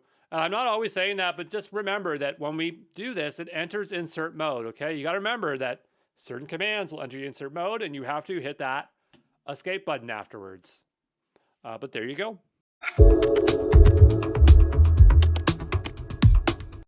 All right, let's take a look at the find command. So the find command lets you quickly find and move to a search result. I use this all day, every day, because it brings me to exactly where I need to be. If you type in /, that's going to start that find command. It's going to move forward to the from your current position to the key the word here, which is hello. If you want to go in the opposite direction, you do question mark. I rarely ever do the question mark because once you start searching, you can always just change the position, which we'll talk about in a moment. One thing you can do is you can also say where you want to end up after the match. So if you want to go to the start of the match, so imagine that there is a word that you're selecting, you want to be at the start of the word, you do S, and then you want to offset it by either plus or minus characters. You can do -2, so you'd be 2 behind the front of the word, if that makes sense. And you can do plus in the other direction. E is for the end of the match. And so you can say, go to the end of the match and then add 4 characters. You can also offset by line. So I can say +3 lines to go 3 lines below. And what if you have multiple matches? Well, that's where the N key comes into play. So that will get your next match. Or if you do capital N, so that's Shift N, it will go to the previous match, okay? All right, so let's give this a spin. So what I'm gonna do here is I'm gonna go to the top of the document. I'm gonna click into here. I'm gonna hit / on my keyboard. Now look down below in the command line here. It's waiting for us to put our match in here. So I'm gonna type in the word hello. I'm gonna go ahead and hit enter. It did not find anything for hello. So I'm gonna type in / again. And this time I'm gonna type the word cluster. Because we have cluster here, and notice we have 1 out of 11 matches. So notice that it's jumped to the start of the match. I'm gonna go ahead and hit next to go to the next one, next to go to the next one. All right, if I wanna go back, I'm gonna do capital N, okay? So Shift N or N to go to that. So pretty clear how that works. All right, now imagine that we want to go to the next word cluster, but we want to go to the end of that word. So let's try that again. So I'm gonna type in cluster. I did /, look down below, / cluster, / again, and then we'll put an E and we'll hit enter. And now we're at the end of the word. If we hit N, notice that it does the same thing. It's going to remember that we want to go to the end of the word every single time. I'll go back up to here. Let's try another one. So we'll try / cluster to match, / I'm going to do +1 line. Okay. So now what I'm doing, I'm hitting N to go to the next line, but it's jumping me to the next line. I'll do Shift N to go back. So it's up to you whether you decide that's useful or not. I don't really like that one, but we'll try this again. So I'm up here. I type / cluster, look down below.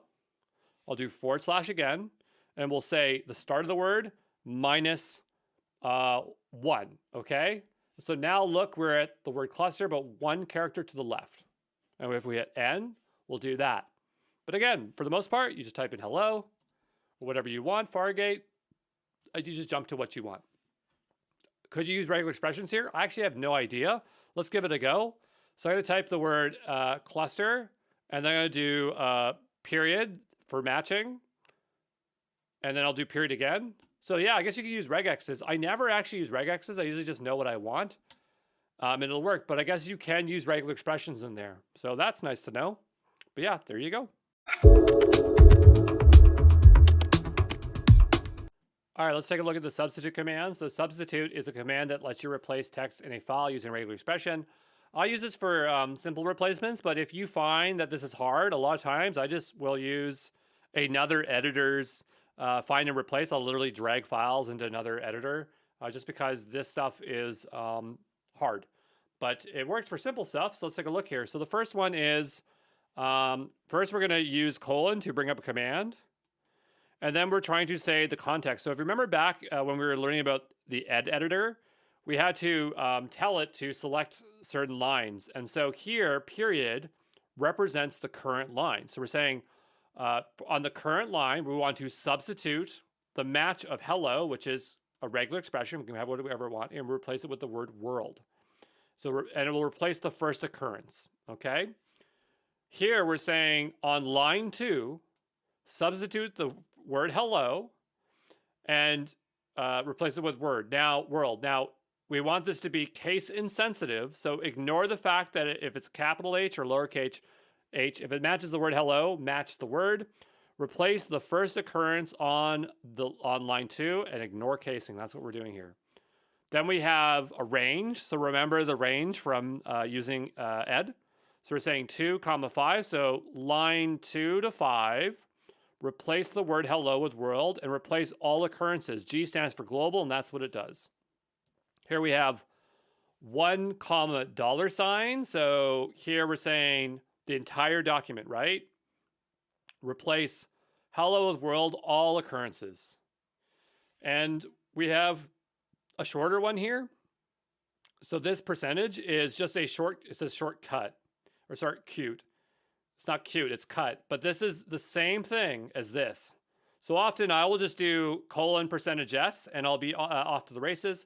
I don't know why I have a space in between here because you don't need a space. And that might mess things up, but let's go take a look at using substitute. All right, let's learn how to use the substitute command. So I'm gonna go to line 2 and I'm gonna make a colon because we want to enter a command in. And I want to change something on line 4. Let's change the word cluster. So I'm going to type the number 4 for line 4. Okay. And then we'll type in S for substitute, / and then we'll type cluster. Notice that it's matching cluster here. So we know exactly what it's thinking about to replace. If you want, you can use regular expressions. So I can do period plus, and it goes to the end of the line. And then I can put maybe a question mark to say, don't be so greedy. But you know, I usually just type the word that I want, okay? So you can use complex regular expressions. It's not gonna replace with anything, so we have to put something in here. So we'll say hello. So now it's gonna replace it with hello, okay?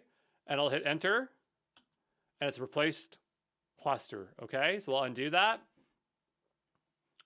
Now, normally when I use it, I almost always do colon, and then I'll just do percentage, because that's pretty much easy. You always want to look at the whole document. So imagine I want to change all the words that are clustered in this document. I'm going to type in S / cluster hello. And by default, it seems like it's case insensitive, which is interesting. So I'm not sure what it would be to say like match the case, but it looks like it's going to replace them all. But if I just hit enter right now, and I did, what did it do? So we'll do GG to go to the top, and it replaced all instances. So I didn't actually have to put a G there, but this might be the implementation of Visual Studio Code. But generally, and this is specifically to regular expressions, usually you put a G here to do that. The way I know that is like, I'm not saying that this is the regular expression engine they're using, but if we go to rubular.com, we want to practice regular expressions. Normally, if you have a piece of text here, like let's just copy a piece. And I wanted to match cluster. Notice that it's not matching this one. And so normally I'd have to say I here to match those two. Okay. So just understand that regular expression engines will vary based on their implementation. If we used regular Vim, this might be a bit different. So what I'll do, so I'm really curious, I'm just going to open up GVim really quickly in here. Okay, so I got GVim here. I'm just going to copy this block here. I just want to see if it actually acts the same way. So I'm here, I'm going to hit I for insert, and then I'm going to right click and paste. I'm going to hit escape to get out of this mode. Because I just want to test, and I just want to test to see if this works properly. So I'll do GG to go to the top. And so what I'm going to do is do $sign here, down below here. And I want to do %s / cluster, hello, and then notice it only replaced the first instance. I didn't put a G on that, so it only replaced the first one. We'll do undo. I think there's only one word cluster though. So let's try that again. So we'll do %s, and we'll say cluster, hello, and this time I'm gonna put I here. Okay, so it replaces both. So I didn't have to put a G on there. But again, you know, you have to use these things and figure out what works. But I know that G is something that you can put on there as a command. But notice that in this one, you had to put the I in. So just understand that the engine is going to vary, okay? And NeoVim might be different from Vim 9 versus Vim 3 versus what VS Code does versus whatever does. But yeah, I just try to use the find and replace when I can. But I do use this for smaller substitutions, okay?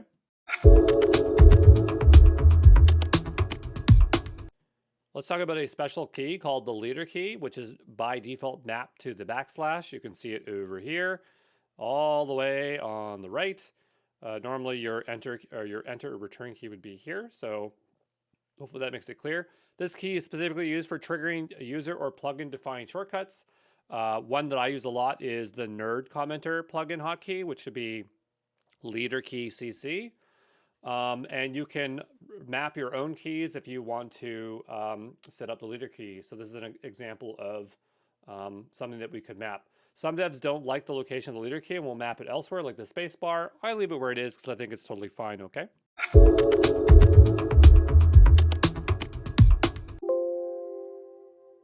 All right, so in this video, we're going to take a look at the leader key. What I'm going to do is go over to Janus because I just want to show you where there are some mappings.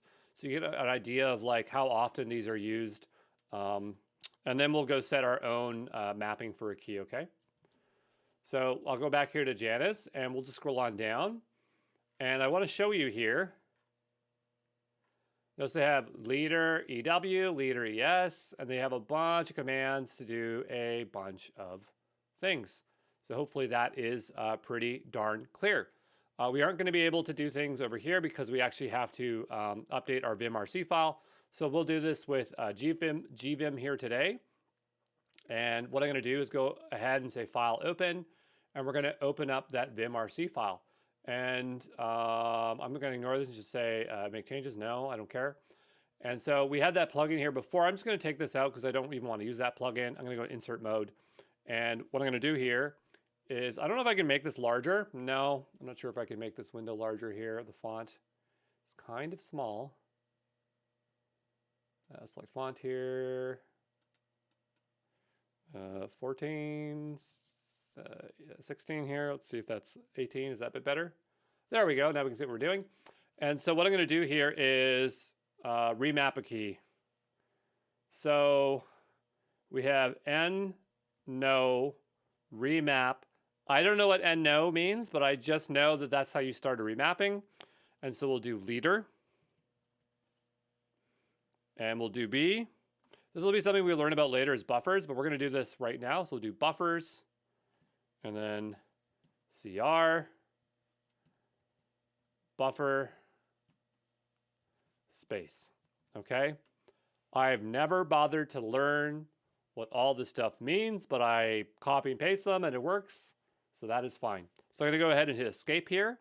And I'm going to do :WQ, which will quit out of GVim. I'm going to reopen GVim. You can do this wherever you can set a VimRC file. And hopefully this works. I'll bring this on over. We've lost our beautiful font size. We probably have to set that as a default.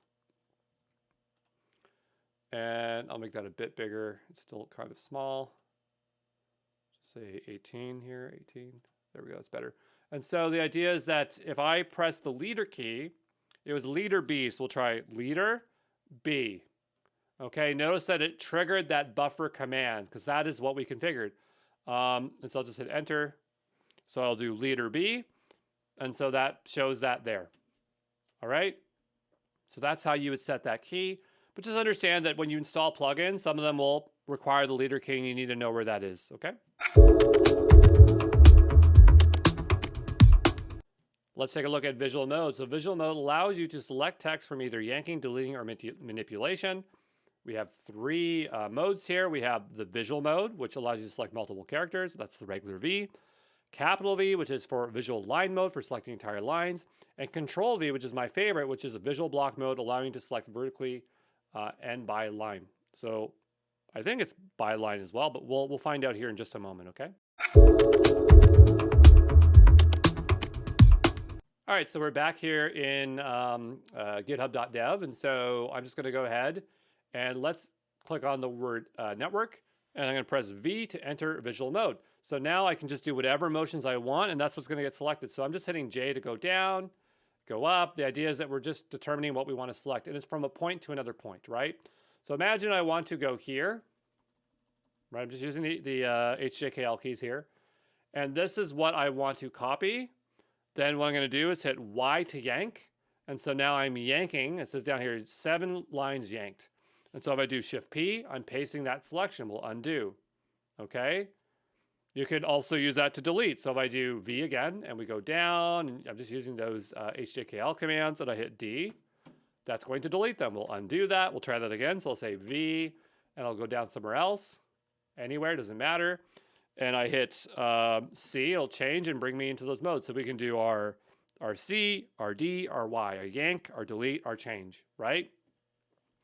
Let's take a look at Shift V. I use this one quite a bit because if I want to select multiple lines, I do that. I just go up and down, and it'll always select all the lines. This is useful when you want to yank a bunch of lines and then paste them above.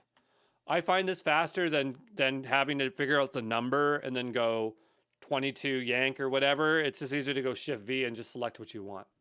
Now, what is really, really, really, really useful is Control V. I find this to be extremely powerful.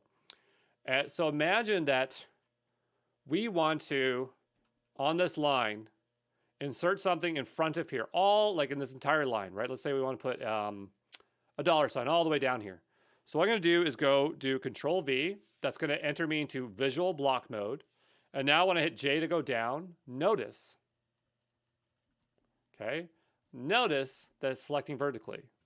And so if I hit C, I can now do dollar sign or type whatever I want, hello, and that is super powerful, right? So I would say that one's one of my favorite. I think that if you're at the end of the line, if you do that, let me just see here.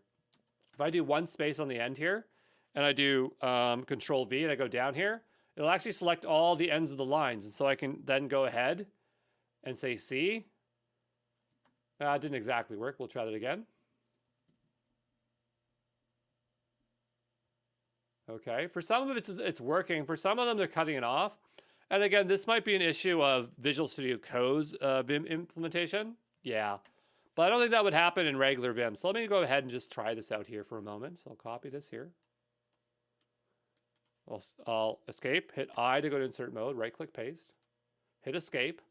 I'm going to try that again. So I'm going to do Shift A to go to the end of the line. I'm going to hit escape. I just want to get it a space, okay? And I'll try V and I'll go down. And now this acts completely different. Notice that it's just like cutting right through it. So just understand that the behavior again is going to change. I'm pretty sure I've used it somewhere else where it'll actually always go to the end of the line. But anyway, that's that. So that is visual mode. Let's take a look at indentation because this is something we do quite a bit with code. The leading white space can be adjusted based on the tab size indentation.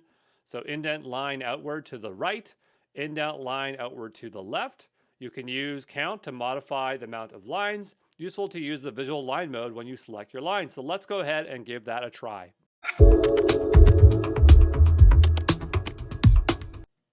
All right, so we are here in github.dev with Visual Studio Code. I'm going to click here to this line. And imagine that I want to select the first 7 lines. Honestly, every time I use this command, I always do Shift V and go into visual line block mode or visual line mode, which is what I recommend to do. And so I'm going to go down to a few lines, and now I want to indent. So to make the arrows, you have to hold Shift on the period or the comma on your keyboard. And so I'll make the right arrow or angled bracket, and I'll move that way, and I'll select it again, and I'll do $sign that way. Okay. And there actually is a way to get your selection back. So if you lose the selection, there is a way. I didn't talk about that before, but I'm trying to remember, how do we get that back? Just give me a second. And wow, I cannot believe I forgot the command, but if you type in G and then V, that will grab the last visual mode. So remember G and then V, because I just wanted to get those again. So what I'll do is type in 3 and then do the right arrow or right angled, and it'll indent it 3. If I select again, GV, and then I want to do Shift and then to the left, it'll bring it back to the wall. So pretty straightforward. You can do individual lines. So here I'm just doing individual lines. I'm just doing the right angle bracket, left angle bracket, but that's indentation. But for the most part, I'll do Shift V and do that. And I forgot about GV, which is really nice to get previous selections in the visual mode. So I'm not going to go back and adjust that. We've just done it here. But there you go. All right, let's take a look at window splitting. So window splitting allows you to have multiple windows open on the screen at once. So here's an example of us splitting a window. And if we take a count, we have 1, 2, 3, and 4. You can split them as much as you want. And sometimes you'll, some people look at my screen and they'll see like 14 split windows. And they're like, how can you keep track of that? And I'm like, I don't know, you get kind of used to it. And I find window splitting extremely effective. It's one of the reasons why I will work in MacVim over Visual Studio Code, because the ability to split windows and have fine-tuned control of it is extremely useful. So the commands here is we have Control W, which is the modifier that you want to press to work with windows. It's always going to be Control W. And so we want to split horizontally, we hit H. If we want to split vertically, it's going to be Control WV. If we want to close the window, it's going to be Control WC. Or we can do close to close the window. If we want to move around between windows, we're going to do Control plus W and then the direction. And the direction is going to be those H, J, K, L keys. Okay, so let's give that a go.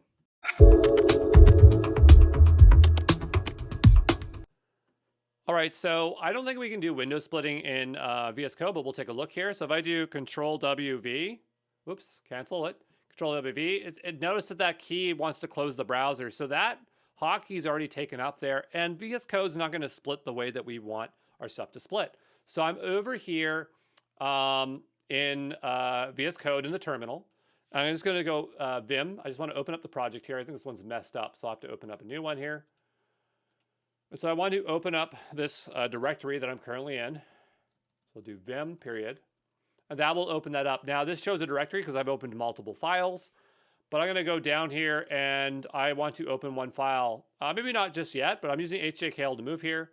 But I'm going to go down here. I'm going to hit O to open a directory. When we're in this directory listing, these keys are a little bit different. Okay, so O doesn't do insert or above. It actually changes the behavior. This is now O to open a folder. And so I'm going to go here and I want to open up, let's say banner ads. All right. So now it's split 3, which is kind of a mess. It's just how the default directory works. Normally people replace this with nerd tree or something else. But what I want to do here is I want to get rid of these 2 other windows. So what I'm going to do is going to do Control W, J to go down. Okay, so now I'm in this window. I'm going to do Control W, C to close that window. If I want to, I could do colon and close. And so now I have one window. And so often I will start splitting things. So I might have like Control WV, Control WH, or sorry, Control WS to split. I think I might have said in earlier, hold on here. I might have said here H for horizontal, but it's actually S. I apologize. It's not, I'm not going to go fix that video because H is already being used for moving left, so that makes no sense. But if we go here, like, notice I can't click here. So this is where it kind of sucks because we're limited based on this. And this is where GVim becomes very handy because if I open up GVim, okay, this will be a lot more useful if we split here. So if I do Control V, Control S, Control V, Control S, Control V, notice I can split all day long. But what's really cool is that I can go here and I can click and change my focus, right? And I can also drag these to be whatever size I want. And so this is where this becomes an extremely powerful tool, okay? So I have all these open here. And so I'm gonna do Control W, J to go down. Whoops, sorry. Control W, J to go down. Control W, L to go right. Control W, J to go down. Control W, K to go up. And you get the idea. So I love this. I use this quite a bit. And this is one reason that, again, I will prefer to work in GVim or MacVim because I'm going to be more efficient. This is even better when you have the nerd tree here or some kind of thing here. But the default one is not very good. So maybe I'll just quickly show you what that experience is like with nerd tree so you can see how efficient it is. So I'm just trying to think of how we can do that. And so maybe what I'll do is I'll just install Janus because that's just something really easy to install. It's a lot of work to install. At least I always find it hard to install nerd tree or something like that. Nerd tree versus Vim tree. And nerd tree is one that's been around for a long time, but a lot of people are trying to migrate away from it because nerd tree is not known for being very efficient when you have a lot of files. But for the most part, I've never had many issues with nerd tree. So I want to go do that. So I'm going to go ahead and grab Janus. I apparently still have it here. And I'm going to go ahead and just install it. Again, you're just watching now. This is more like advanced functionality, so you don't really necessarily have to do this. But I'm just trying to show you how things become very powerful very quickly when you have the right tools installed and the right configuration. If I could get this working with GVim, it'd be really great, but it doesn't want the $sign there, but I'm not a Windows user, so I don't know the best way to do it. But I'm going to just install GVim here, and we'll just give this a moment to install. All right, so now it says it's installed. And again, just watch so you can kind of get an idea. But I'm going to open this up in Vim. And so now it's open, and it already has nerd tree here. And so right away, I'm going to use the Control W to move back and forth here. And this thing now works more normally. I'm going to hit O to open it up. And then now I open a file, O, and so I can go between here. And I can go here and say Control W split, and then I can go here and open up this file. I can split this vertically, and then I can go to this one. I'm not sure why, but when I'm using this, I kind of start forgetting the keys because I'm thinking too hard about how it works. But some of these keys, like if I want to control nerd tree, I'm just going to go ahead and take a look at what the command is because for some reason I forgot how to do it. And so here I think it says leader N to toggle it. I'm not sure why I forgot that. But it's leader N, and that will get rid of and bring that back up. We can also search across files, which is really useful. So like there's a key for search across files. Let me see if I can find it here. I'm not sure why, again, it's just like, this is muscle memory for me, but when I have to start telling you stuff, then I completely forget. And what is it, Control P or Control T? Is it Control T? Nope. Control P. I completely forgot. I can't believe it. But what I'm looking for here is I'm looking for the global search because that's there. Just give me 2 seconds to find it. Yeah, the command I'm thinking about is the Control P command. So fuzzy find buffer MRU tag finder replaces the Command T command. So for users of Command T, Janus maps Control P to the DT command, which I don't really understand why it says DT, but I would have thought it'd been leader T. So if I do leader T here, leader T. Nope, that's not it. Leader P, nope. What the heck is DT? All right, we'll try this. Capital D, T. Nope. But normally what I could do is I could search across all the files. So maybe we'll just click into this. I just think this is such a cool thing. I mean, we have it in other things like other things here, but basically what it'll do is it'll bring up a search, and so you can search across stuff. So here they're saying like Control P. So yeah, I guess I could do that here. So just say Control P. And so now I can just search across files and say auditor. But normally that's a leader key. So you do like leader T, and that would normally pull that up. But for some reason it's pulling up this tab thing. So maybe They've changed the configuration since I last used it. But you could see how you could be really productive very quickly with this if you can just remember all the commands. But yeah, this is how I like to work. But I'm gonna go ahead and just quit out of that and do Control Q. And we'll just keep quitting out of this. There we go. But that experience would be, again, a lot better in GVim, but I'm not going to invest that time to learn how to configure that in Windows. If you want, again, use Windows as your primary platform and figure out how to hook up WSL and stuff like that, you'll have to investigate that yourself. But I'm going to just tell you, if you're on a Mac, it is so easy to use Mac Vim and take advantage of this stuff, okay?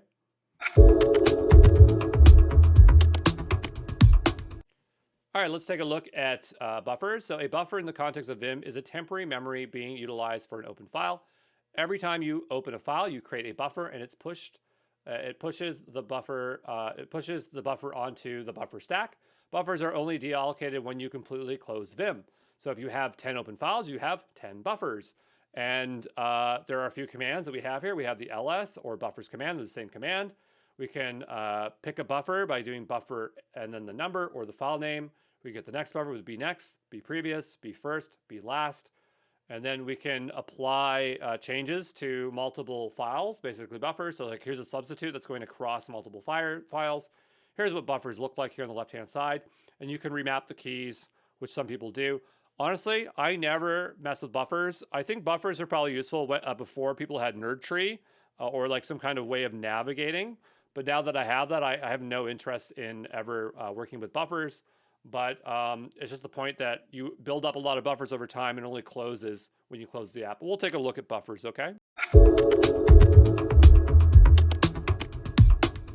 All right, let's take a look at buffers. And we're not going to be able to look at this in VS Code because it's just not a feature that exists. So if I do :ls, or that didn't really help. That might have already been a command that's in here, but if I do : I have to open up a file to do this. I lost the file that we're in. Here we go. If I do : buffers, notice it says this command is not yet implemented because it's just, there are no buffers in Visual Studio Code, so it's not going to do the same thing. If we go back over to here, and I'm in terminal, so I'm opening Vim in terminal, and I still have Janus installed. But let's say I open some files. So I'm hitting up and down, and I'm just going to open some files. I'm just showing you this. You don't have to do this yourself. So look, I'm just opening a bunch of files, just a bunch of files. And now I type in buffers. This is all the stuff that opened. So, and it's opened in the order that I did it. I have no idea what these characters mean. But what people used to do is that they used to not have this here on the left-hand side. They would navigate completely with buffers. Okay? And so if I go here, we could say like get next buffer, stuff like that. But anyway, I don't do anything with buffers. But the point is that buffers are here. I don't know. There's not much for me to say because I really don't use them, but they are here, and the idea is that you can move between them. But let's take a look. Let's say what would happen if we did be next. Okay, and then we can do be previous. So that, again, that's just a way of moving around. So we'll do ls to look at the buffers. We could try, let's hit enter. We'll say buffer 4, move to buffer 4. And that is a way of navigating around. But again, if you have a nerd tree or stuff like that, or you have Control P where you can search across files very easily with like a hotkeyed value, then you don't really need that there. Okay, so there you go.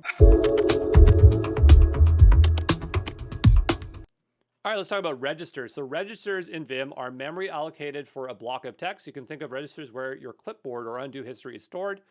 And the one that I just really want you to know about, this is why we're talking about registers, is the unnamed register. So whenever you use yank, delete, put operation like change, or something like that, that thing goes into the unnamed register that's going to hold that text for you.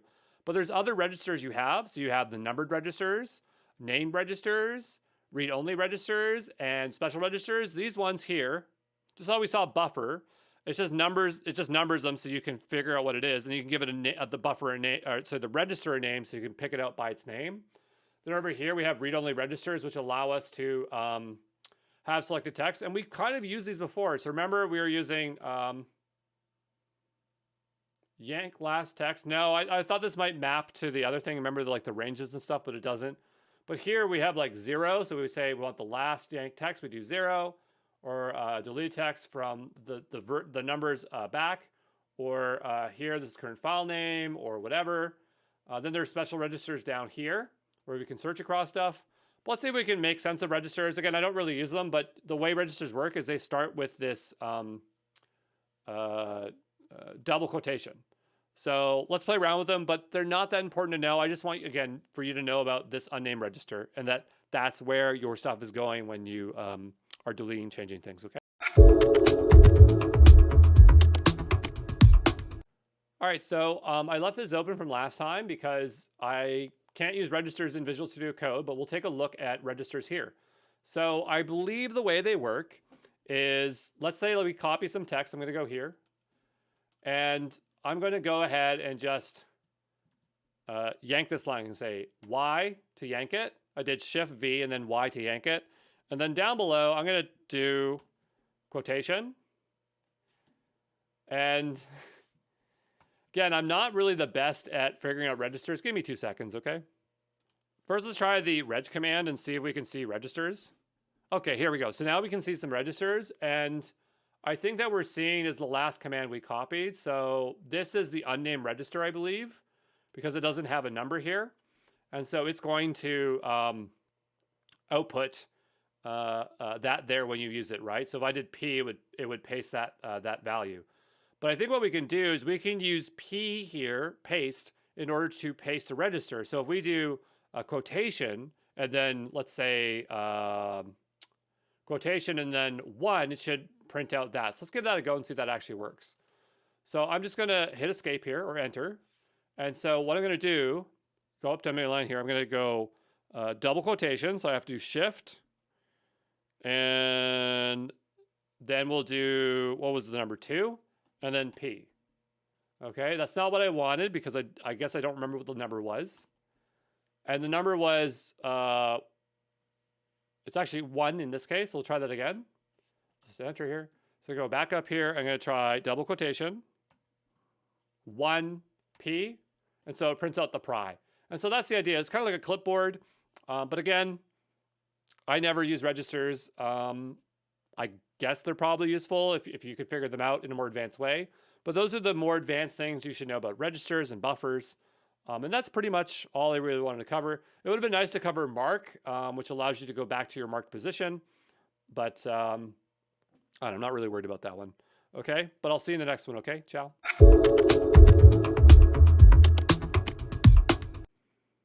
All right, so I'm back, and I just wanted to show you something that you could utilize, because now we're at the end of the course, really. And so I just wanted to show you that you could print out like a cheat sheet. So you type in cheat sheet Vim. I remember this one being around forever. I swear that, I don't know if this is the original one or this is the original one, but this kind of looks like the one that I'm used to, or this one here.